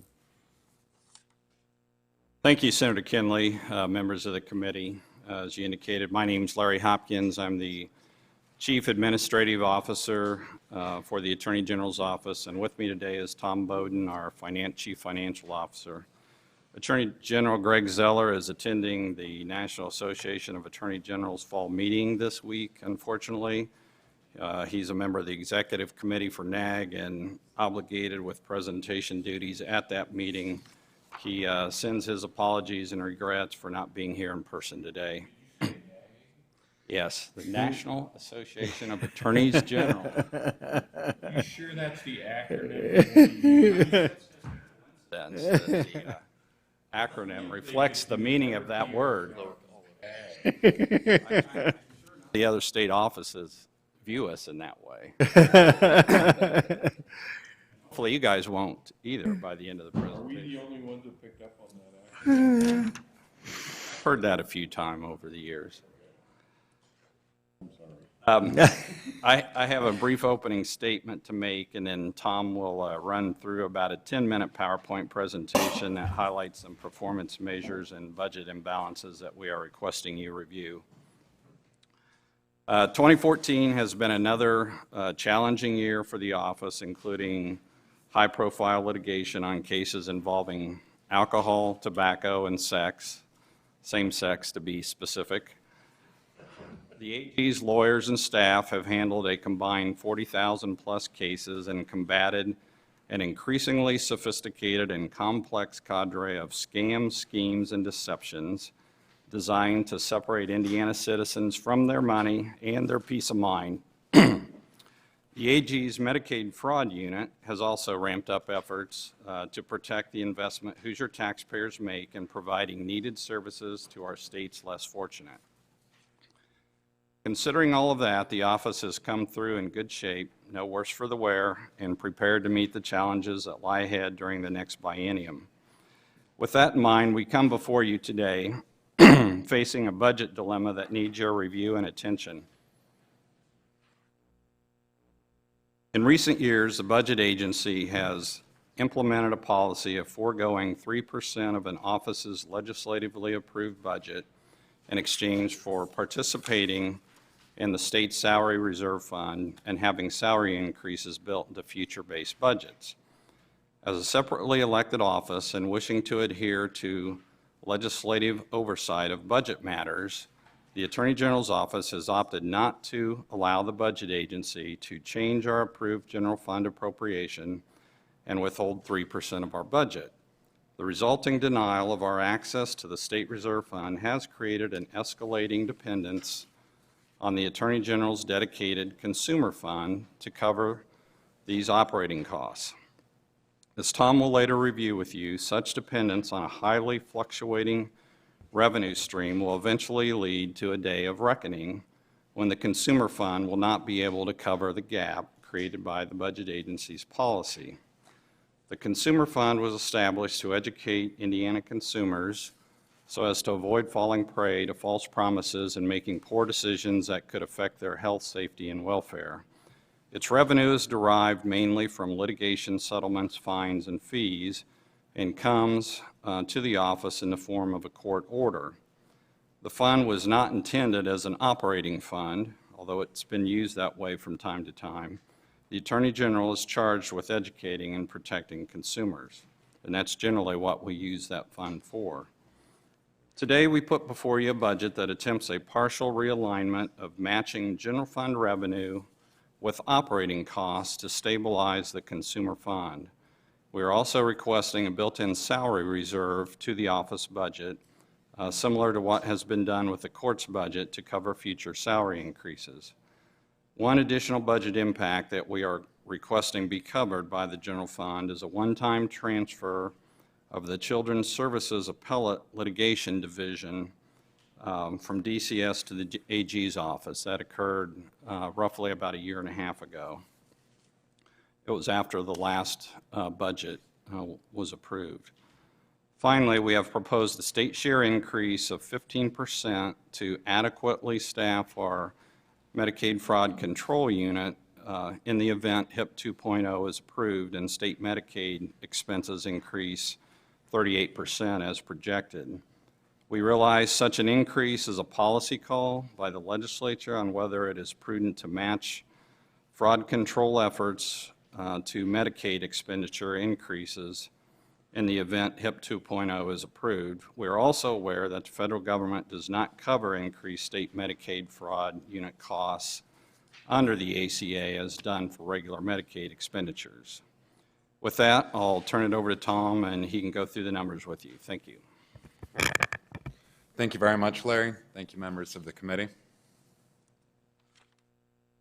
In my portion of the presentation, I will very quickly go through the two material change packages to the budget, and we'll start with a very brief history of the Attorney General's budget, how the office measures our financial performance, and finally we'll address the material pieces of our budget submission. Starting in 2010, the office began to use dedicated funds to supplement its main account. The usage began modestly with a 1% offset to general funds, but dedicated funds have grown to 16% of the main account in our current fiscal year. While the supplement was to ensure adequate resources to maintain a strong legal staff to fulfill the office's mission, when the office matched the governor's announced salary and bonus adjustments, we were prohibited from the Salary Reserve Fund. This graph represents funding sources by participation for the top 40% of the office's budget. In order to provide necessary legal services as general fund outlays were scaled back during the height of the recent recession, the AG's office substituted consumer fund revenue for general fund revenue. As we move forward during the current biennium, the office maintained that same level of participation with ongoing one-off settlement dollars. In our budget submission, the office included a change package that accounts for the state's salary and bonus activity for the past 2 years, but the package does stabilize dedicated fund participation at proportionately current levels. The office's main expense is its staff. Personnel costs represent approximately 90% of our budget. In our legal divisions, we now handle more than 40,000 legal matters per year, with 373 employees, of which 157 are attorneys. That is an average legal matter per attorney of 258. Currently, our Deputy Attorney General's starting salary is $45,000. As caseloads have grown, the office has been able to maintain its per legal matter costs at relatively the same level as 2010. While costs have been maintained, the office has continued to recover funds for the state. The work of the Attorney General's staff has provided financial benefit far in excess of its cost. Over the past 5 years, the office has deposited $314 million into the general fund or general fund reverting or offsetting accounts. Over the same period, the office cost the general fund $79.5 million. On average, for the past 5 years, for every $1 spent, $3.94 has been deposited. While the cost per legal matter has remained stable since 2010, the deposits into the general fund or general fund reverting accounts have grown by 144% over the same time period. The Attorney General's office has been a positive investment for the state.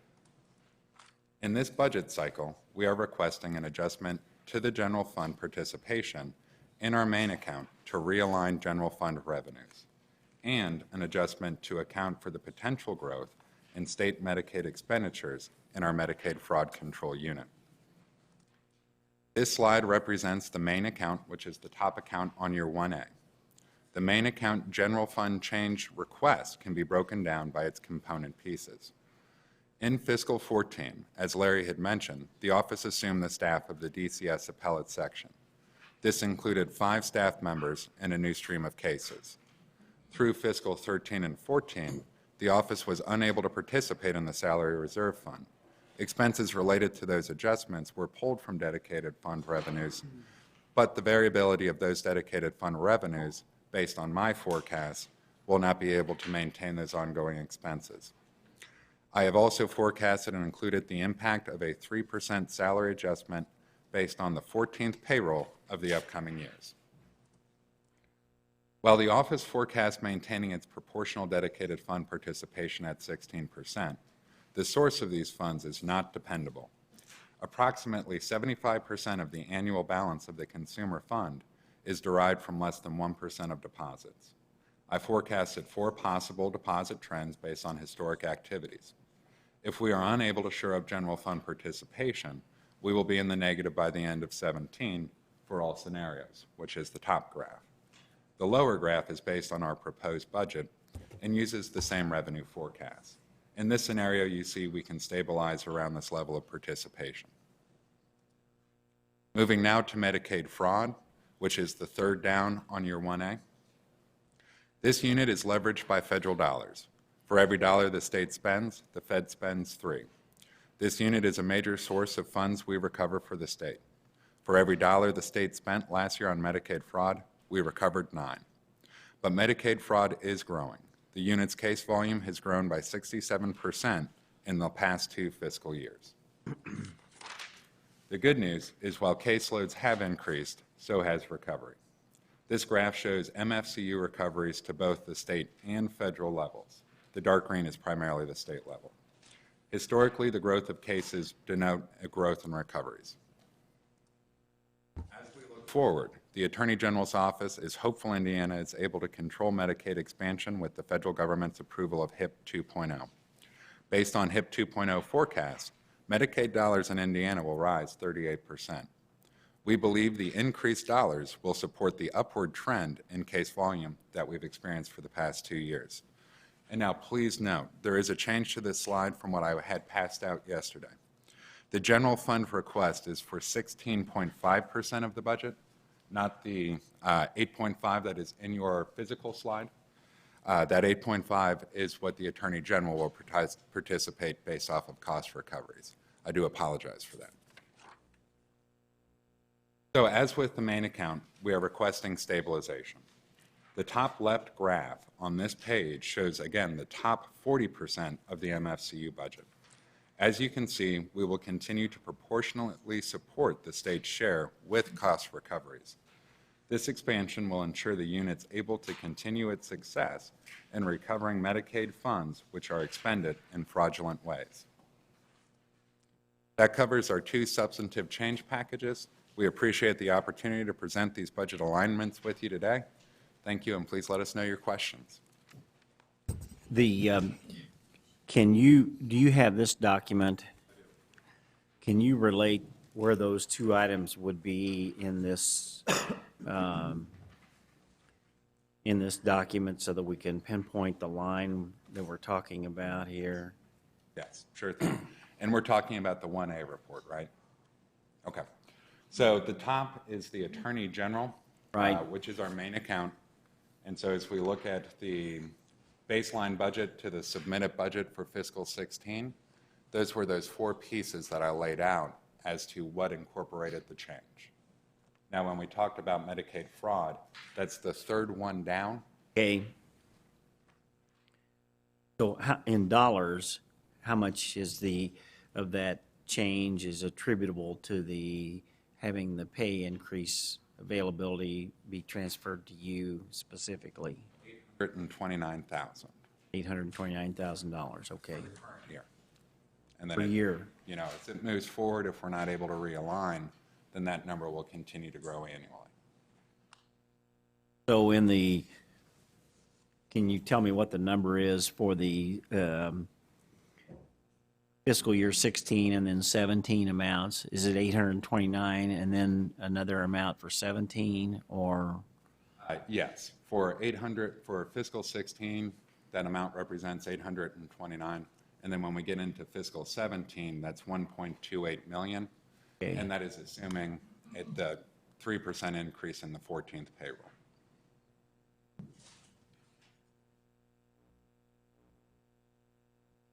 That assumes a 3%. Say that again, the assumption, what is the assumption?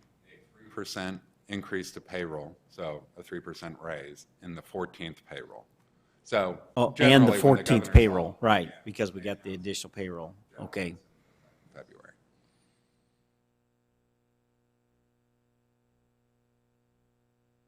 And then the additional amount on the Medicaid fraud is contained in there. Is that identifiable as to what the amount, is that a contingent request or is that a? Yeah, I think that, obviously depends on what happens with HIP 2.0, what you guys all intend to do. And there again, on Medicaid, I mean, we can continue to operate as we have been, but anticipating that Medicaid expenses will increase dramatically if this is approved, we've proposed a ramped-up budget. If you don't want us to do that, I mean, we can live where we're at. So it's 829, and then the anticipation would be raise it to the 1.1 million each year. All right. All right, I think I've got that understood. I think the Department of Revenue has been requesting that they have the sole authority to reach settlement amounts too. Have you been discussing that with them, or what is that all about? There's been a discussion going on about that. I think we would probably disagree with that. Okay. Well, they have that as part of their legislative agenda, so we may have to have more discussions as the session comes forward, I think. Yeah. Chairman Brown. Thank you. And I guess what I've heard in the discussions is that when it goes to tax court, and once it's filed, that is the tax court required to have a hearing before settlement can even be placed through the Attorney General's office? And if Department of Revenue can only do the settlement prior to the filing. So it really is just crossing a threshold of a filing paperwork issue, right? Well, I guess to be fair, I'd have to have our revenue section chief talk to you about that. Okay. I'm not familiar enough with those details to give you an adequate explanation. Okay. I can certainly make time for him to meet with you and go into detail on that. Yeah, it's not, I think, the biggest issue we have, but we need to continue to have the dialogue.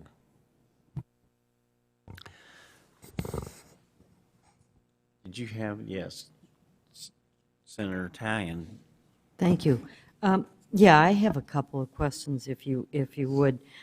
You indicate that for the past some amount of time, I don't know how much time you said, but you've been basically using some of the consumer assistance program money for your salaries. Is that There's actually a separate consumer assistance fund that's limited in what it can be used for. That was created, I believe, 4 years ago. There's also a general consumer fund, and that's the fund that we are referring to. And the general consumer fund is the fund that generally settlement funds go into, and that's the one that we've been using to supplement our operating costs and salary increases. Which one of these line items is that, do you know? Are you talking about 7, or are you talking about a different? Well, the consumer fund would be included in the dedicated funds in the second row there. Which line? Right under, it's the 10430-4046 General Attorney General. That's our main account. And then the general fund is the first line, and dedicated funds are the second line. All right. And that's the dedicated fund, those are the dedicated funds that you've been using? Yes. And do you know how much of that you've used in the past couple of years, over the last budget cycle? Well, you mean specifically to what Tom was referring to on the salary increases? Yes. Yeah. And that's 829, is it? We have in our budget bill, we have a $1.3 million usual sweep into that account. So that's what's planned for. When we came to the end of the last fiscal year, we ended up having to deposit an additional $1.4 million for the bonus, the salary increase from the previous years, and then the assumption of the DCS appellate staff. So we had built in previously 1.3 million. And as we move forward, we're going to bring that up and plan around 1.5 million. So you've moved already, you had been using 1.3, and now you're moved to 1.5, is that? Correct. Correct. 4 years ago, we made a decision to basically substitute some general fund money for some consumer fund, and we're fine with that as long as we can keep that at a stable level. But what has happened is, because of the need to cover salary increases from that fund, the share of it is escalating quite a bit to the point where we think it's going to overtake the actual balance.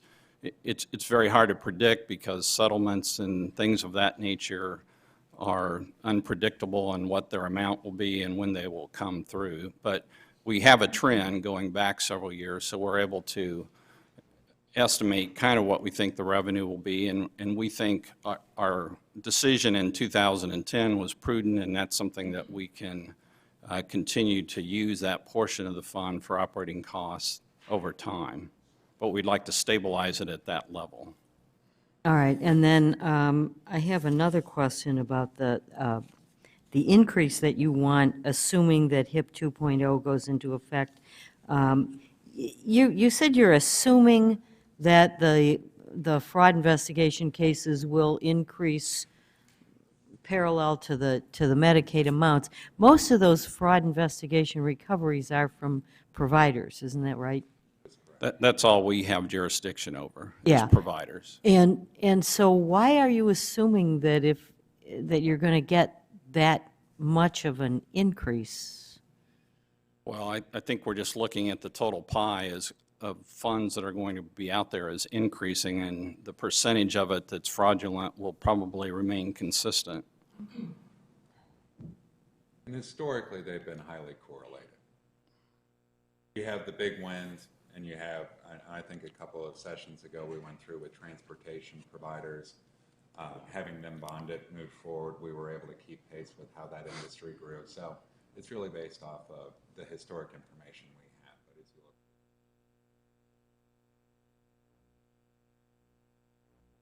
All right.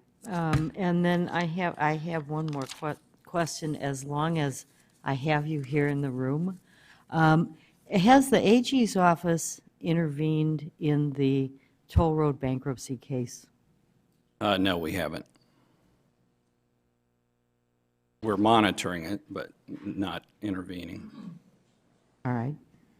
Okay. Representative Klinker.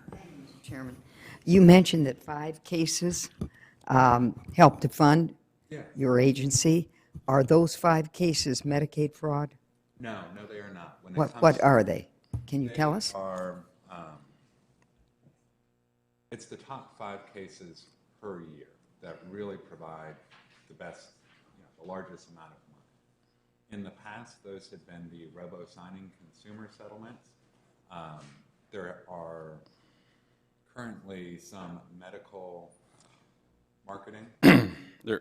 A lot of them are pharmaceutical sales, off-label marketing of pharmaceutical drugs. But the Medicaid dollars that we do receive, when it comes to the cost recoveries, we cannot use for anything. So those are held separate, and we use them to supplement the Medicaid fraud state match. And do you see that continuing? We do. Okay. And so they will continue those cases will help continue Most of these cases to are... fund your agency? Yeah, most of them are multi-state cases. Multi-state, They're- okay. Companies generally, when they're sued at this level of litigation, like to have a global settlement whenever the lawsuit's concluded. So it generally brings in multiple states, if not all the states. And so these larger settlements generally are national cases that involve multi-states. And at any given time, there are probably a couple of dozen of these in the pipeline. Some of them Are those drugs that are hurting people? Pardon? Suits from pharmaceutical companies that are fraudulent?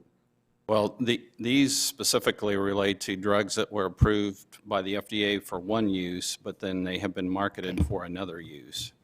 And so that's a case where then the state, because we pay for those drugs under that use that they weren't approved for through Medicaid, we can go through and provide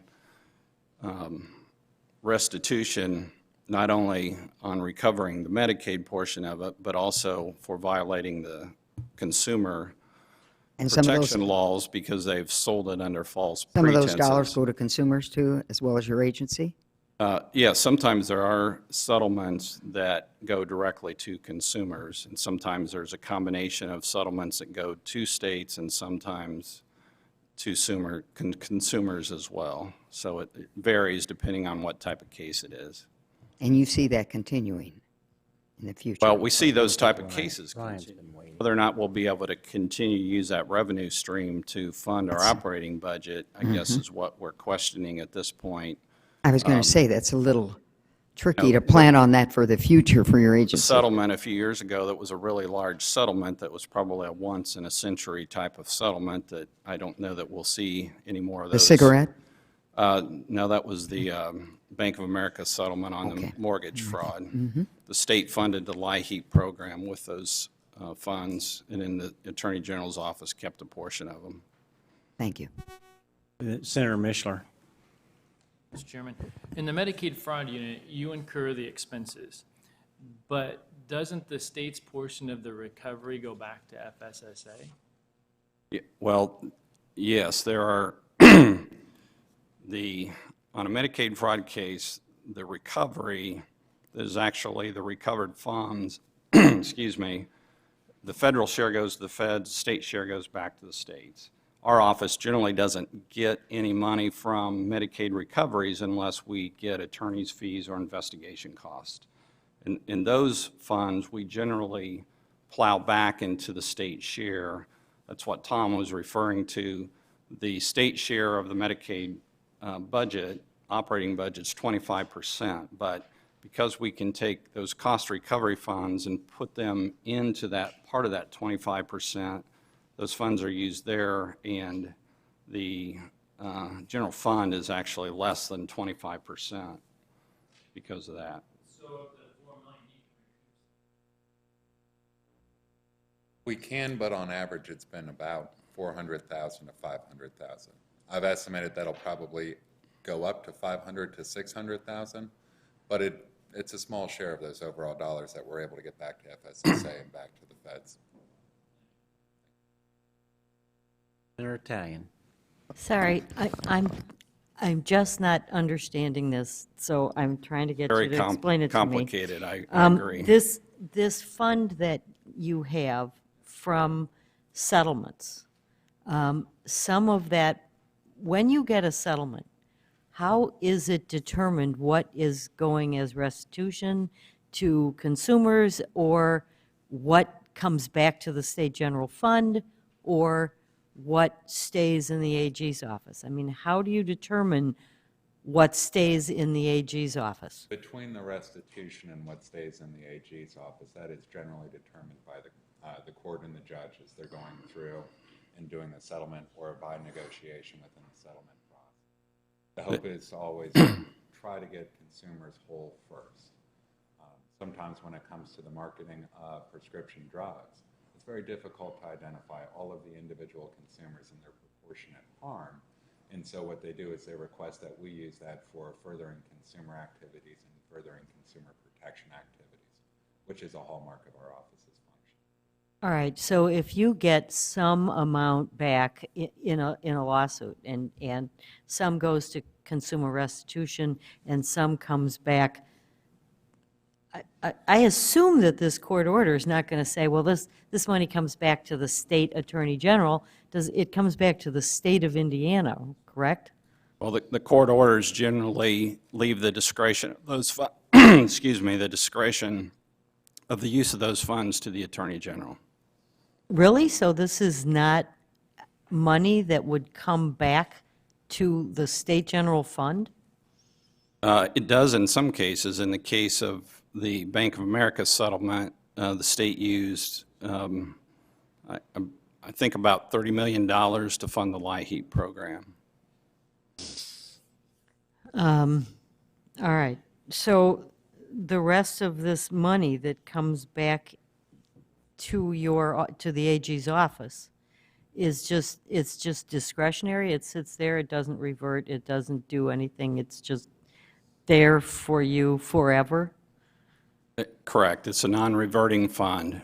It's supposed to be used for consumer education, to educate consumers to not make whatever mistake or bad decision they made that resulted in the fraudulent activity that created the settlement. Okay, all right, thank you. It's generally, I guess, since it was created, not been a large amount of money, but over the last decade or so, because of these multi-state cases, that some of the settlements with the pharmaceutical companies especially have been larger. But as Tom indicated, most of the funding in that fund comes from a relatively handful of settlements, and many other settlements are very small dollar amounts. And how much is in that fund now? I don't When know. we turned the start of the fiscal year, it was about 2.7 million. This fiscal year? Okay, And in the previous year, we had deposited $400,000. And then as we were chatting before, 1.3 million was designated to come over by the budget bill. An additional 1.5 million came over to supplement raises in the pay for performance. So it was the case where we went from this non-reverting fund having not a significant balance to it, but coming down to a balance that I would estimate would have lasted about 10 months in the way that we used it for operating activities. Senator Talion, I can shed a little light on the scenario here. When the Attorney General received the Bank of America settlement dollars, which was a fairly substantial amount of money, the Attorney General's office came, we were doing a budget at that time, the Attorney General's office came to me and other budget people in the House, and they said, here's a set of funds. It's supposed to go to certain types of consumers. We're trying to figure out how best to do that. And so we worked together to sit down and figure out how you paralleled who the most obvious people that might have been hurt by this were. And we thought that the people who would be eligible for the LIHEAP program sort of matched up in a rough way. And so the Attorney General didn't take it on themselves to make this decision unilaterally. They sort of came and talked to us about, I think legally they had the right to sort of say, yes, we'll go along with that, or no, we won't, but they actually worked with us in the budget process to try to find the right solution, because it was a pretty big amount of money. I might add, too, that when there are cases where specific consumers are identified by name and address that they're out a certain amount of funds, oftentimes those settlements then do involve restitution directly back to those consumers. And a lot of our smaller consumer cases, that is the case where we do know who lost the money, and we can either make them whole or get at least a partial amount back to them. And in those specific instances, we do restitution to the consumers. I mean, that money most of the time flows through us and then back out to the consumers, sometime directly to the consumers if it's a large corporation who has the means to get it to them. On a lot of the smaller cases, though, we're dealing with companies that are bankrupt or left the country or whatever, so whatever money can be claimed from the assets comes back to us and then goes out to the consumers. Generally, the portion that just comes to the Attorney General directly is money that the court has determined needs to go back to the state, but it's not specifically known who the money belongs to, I guess. Okay. Well, thank you, Larry, for your budget presentation, and we appreciate you bringing those two or three specific issues to our attention that we need to try to help work through with you and with the governor's office, and so we'll work on those items. All right, thank you very much.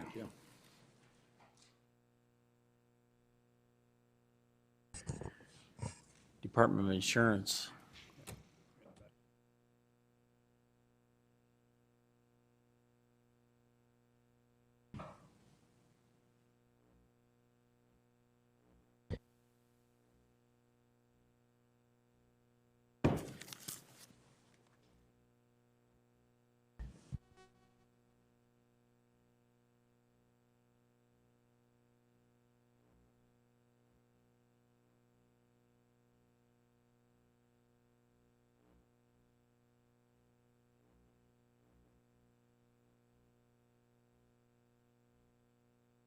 I am, Mr. Chairman.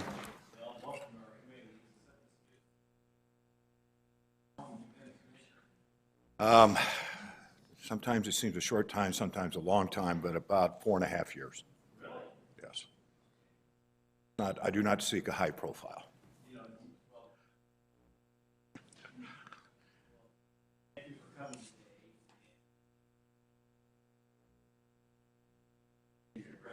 Please feel free to begin your presentation and tell us what you'd like to know and give us a little time to discuss anything. If you have anything in this budget summary that looks significantly different than it has in the past, why we're trying to figure out what some of those differentials are that are represented in there. And there may not be much in your case, or there may be. So we'll let you proceed, and thank you for being here this morning.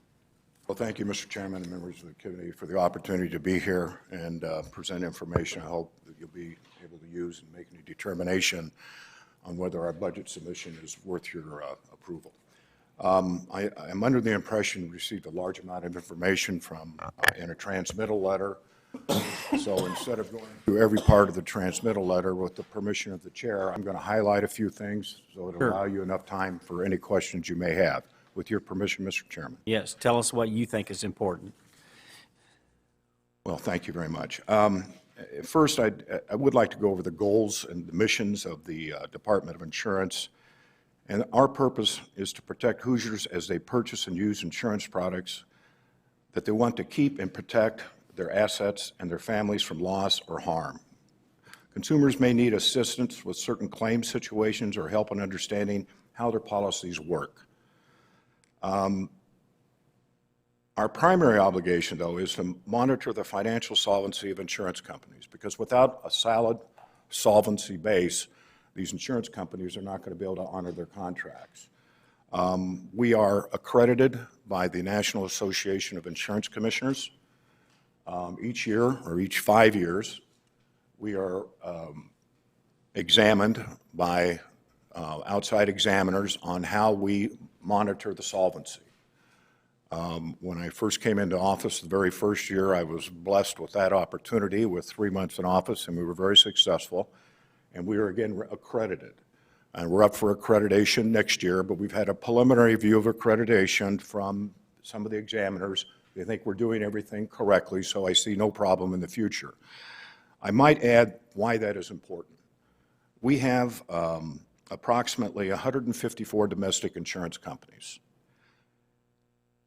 It is important for us to be accredited because that means that all other 56 jurisdictions will rely upon our financial examination of our domestic companies, and they will not do a financial exam of them. If we are not accredited, each of the 56 jurisdictions could do their own financial examination, which would make Indiana not a particularly popular state to be domiciled in. So that's why we think it's one of our most important functions, is to monitor the financial solvency and make sure we do the good job. For your information, as I indicated, we have 154 domestics, but we have about 1,533 companies doing business in the state, which is a fairly significant amount. And so we think there's a good marketplace for our consumers, both in life and health and property and casualty and other lines of business. And we are having companies coming into the state all the time for permission to sell. We're even having a few new companies that are starting afresh here and actually organizing here. And we've had some that have re-domesticated. So Indiana is a very attractive business climate for the insurance industry. I might point out that we have 156 licensed insurance agents. Of those, there's also 13,000 licensed insurance agencies, and we have a large group that provide the continuing education that's required for these for the agents. I won't go into all the areas that we license, but that will give you a flavor of the magnitude that we have. And our agents renew their license every 2 years. Our fee is approximately, and why I think this is important is our fee for 2 years is $90. And if you look around the United States, we have one of the lowest fees for insurance agents in the United States. And to a certain degree, that's financially good for the state of Indiana because we have on our books what's called retaliation laws.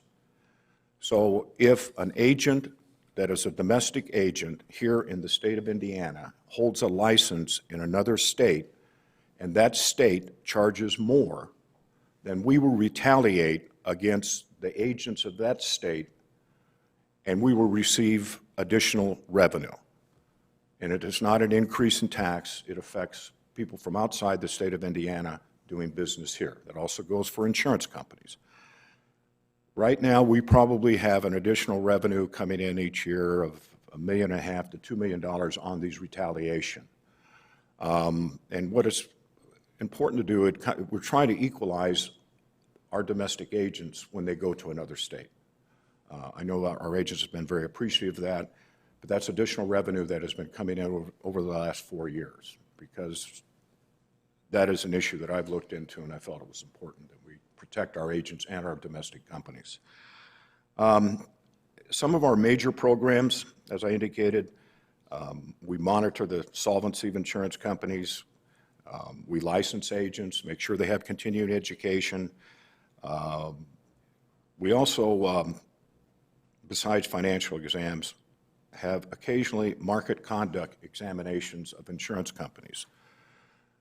We do not perform routine market conduct examinations. We have what is called targeted examinations. If we detect that there is sufficient information that there's a potential violation of the insurance law, then we send examiners into the companies, and we will examine them. And as a sidelight, as you know, the Department of Insurance is a member of the NAIC. I have been appointed by the NAIC as chairman of the D Committee, which is Market Conduct and Consumer Services. That was important to me, and I think on behalf of the state of Indiana, because one of the things that we wanted to address there, and I wanted to address, was the cost of market conduct examinations to insurance companies. There's obviously cost, and so this committee is working on those issues to try and bring a standard into market conduct exams that allows continuity, efficiency, and that we don't overcharge companies for these market conduct exams, but we do a thorough job.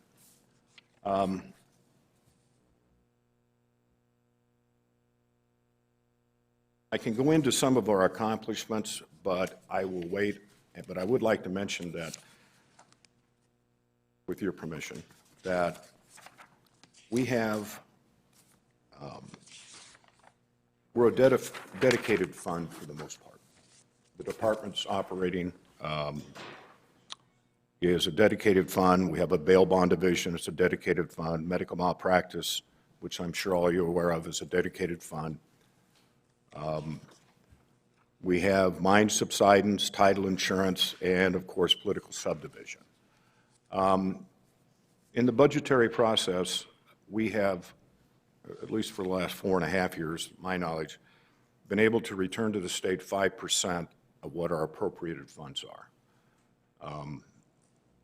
We try to be good stewards of the people's money and not spend money when we don't have to. We haven't purchased any furniture in the last 5 years. What we have purchased, some of us have done personally, and I hope you don't mind this comment, but we are across the street in the Fair Building next to the Marriott. And the Marriott dumpsters, they throw away a lot of things. And so I've been known to be a dumpster diver, and we've been able to get some and reuse some nice tables and some planters, and I just feel if we can pick up something and save money for the people and not make those expenditures, that's important. We want to be good stewards. And we will continue to do so. And that's a little outline, Mr. Chairman.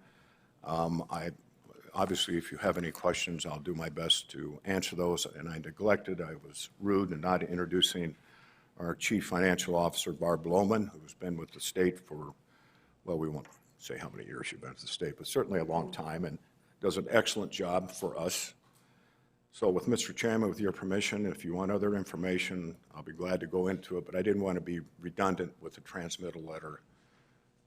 Well, thank you for coming this morning, Steve, and we appreciate the good job that you're doing.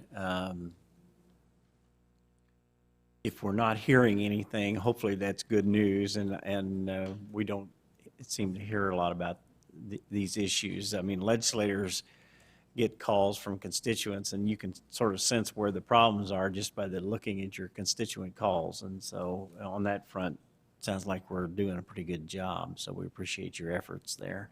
Are there questions? Yes, Chairman Brown. Thank you. I actually had not a call from a constituent, but a fellow state rep. Are you aware under the Patient Compensation Fund that there's potential for the Massachusetts manufacturer of compounding on spinal anesthesia that had contamination in it? Are those cases working through? Are they coming to the Patient Compensation Fund? I mean, this is a liability of a manufacturer. The provider here in this state did nothing other than, I guess, buy from somebody he thought was reputable, he or she. Well, Representative Brown, I'll be as frank as I possibly can. As you may or may not know, we're involved in litigation with that.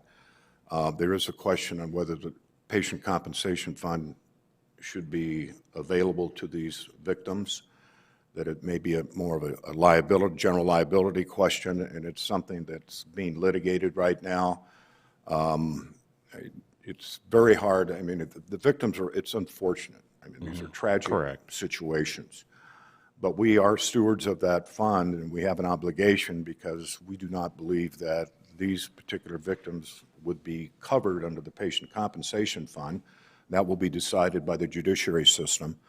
We're also aware that the manufacturer in Massachusetts has basically tossed in all the assets that they have, and that probably won't be sufficient. Besides Indiana, we're going to be looking at every state in the union. And in Indiana, there's probably, I'm estimating because there's still cases to be filed, maybe 80 cases, and there's been some, because of that epidural, there's been some deaths, and it's tragic. And it's not that we're trying to prevent people from receiving compensation, but we do have a responsibility to make sure that what we're charged with, that it is paid for the purpose it was intended by the legislature. So I hope that answers your question, and if there's any further information, we'd be glad to share that with you. And Mr. Chairman, with your permission, I will add, you may note in our the amount of money that was paid, I think, in 2013 spiked up to around 168 to 170 million. That was due to the Weinberger settlement. And most of you know that that was about 350 people that had unnecessary nose operations. And it wasn't a question of, they were unnecessary. It wasn't a question of whether they should have received compensation. And it seemed to be going on for years and years. And so I asked for a meeting of the plaintiff attorneys and got them together and said, if we can't settle this now, when? We don't need 5 more years of a protracted litigation when these people have suffered. So we negotiated a settlement out. It was approximately $65 million, but it was time. These people had suffered enough, and they'd been going on for almost 8 years. And so I think that we saved some legal fees on that, but it was time to get the people the money that was due them. It wasn't a matter whether they should get it or not.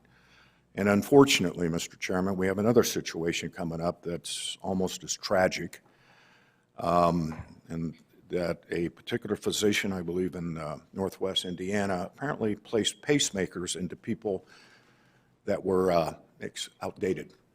And we have about 28 cases of those, and of course, I can't comment too much, but those are things you don't anticipate when you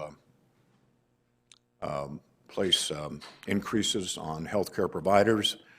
And for your edification, if you don't mind, we annually look at the amount being charged healthcare providers. Sometimes we lower it, and sometimes we raise it.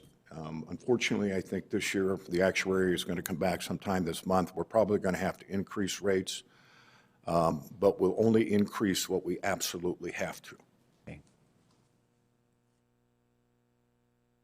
Other questions? Senator Italian. Do you also, do we also still have an insurance guarantee fund here in Indiana? We do. And do you, is that under your purview? We have a life and health and a property and casualty. Yeah. We have some approval over things that they do. It might be more called the bully pulpit, that we work with them, and, but they've all been good. The Guarantee Association is, members is made up of insurance companies. We sit on the board, and we Okay. oversee it. All right, so that's not money that's in your dedicated funds? No, That's- but I will add one thing, that a couple years ago, I did review the financial condition of those guarantee funds and felt that they were overfunded and over-reserved. And we worked with the industry in a positive fashion for them to release those reserves to a certain level back to the state. And the reason that we did that is that those guarantee funds, the companies get a premium tax credit. Now, it's true that they would lose interest on that, but they get a premium tax credit. And because of the length of time of the particular companies that we looked at that we thought were over-reserved, we were fairly confident that you took the premium tax credit, so we asked for them to refund that money to the state. And of course, that was a time when things were not as good as we would like to have them, and that was one way to get more money back to the state. I hope that answers your question. It did. And then one more. Line item number 8, you're showing federal funds from Health and Human Services.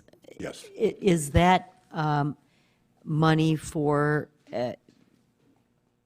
Obamacare? Is that part of the? Yes. I'm going to say it. Specifically, it was part of Obamacare that they would provide states for rate review grants.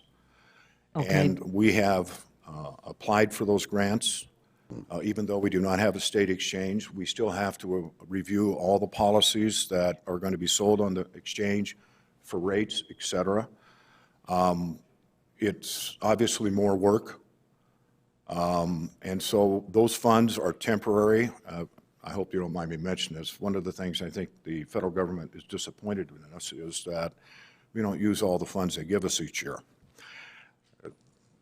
We try to be stewards, but what has happened is they have allowed those funds to be extended into further years, and so we're only spending what we need, and we've anticipated that those funds will last until approximately 2017.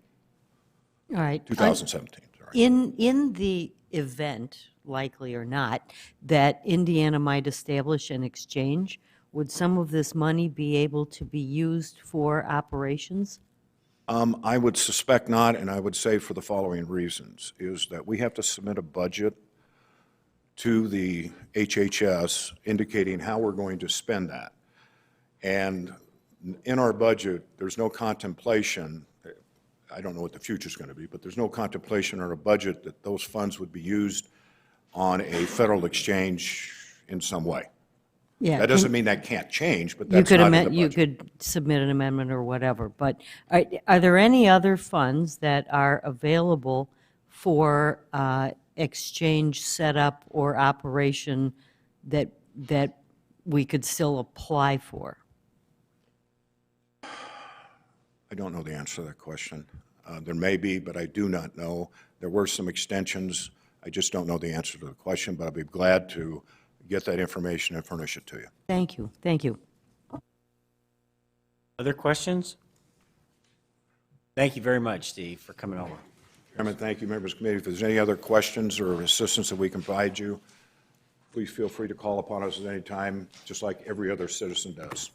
So, thank you. This concludes our meeting for this week, and we are scheduled to take up again that would be Wednesday, December the 10th. We're going to deal with higher education.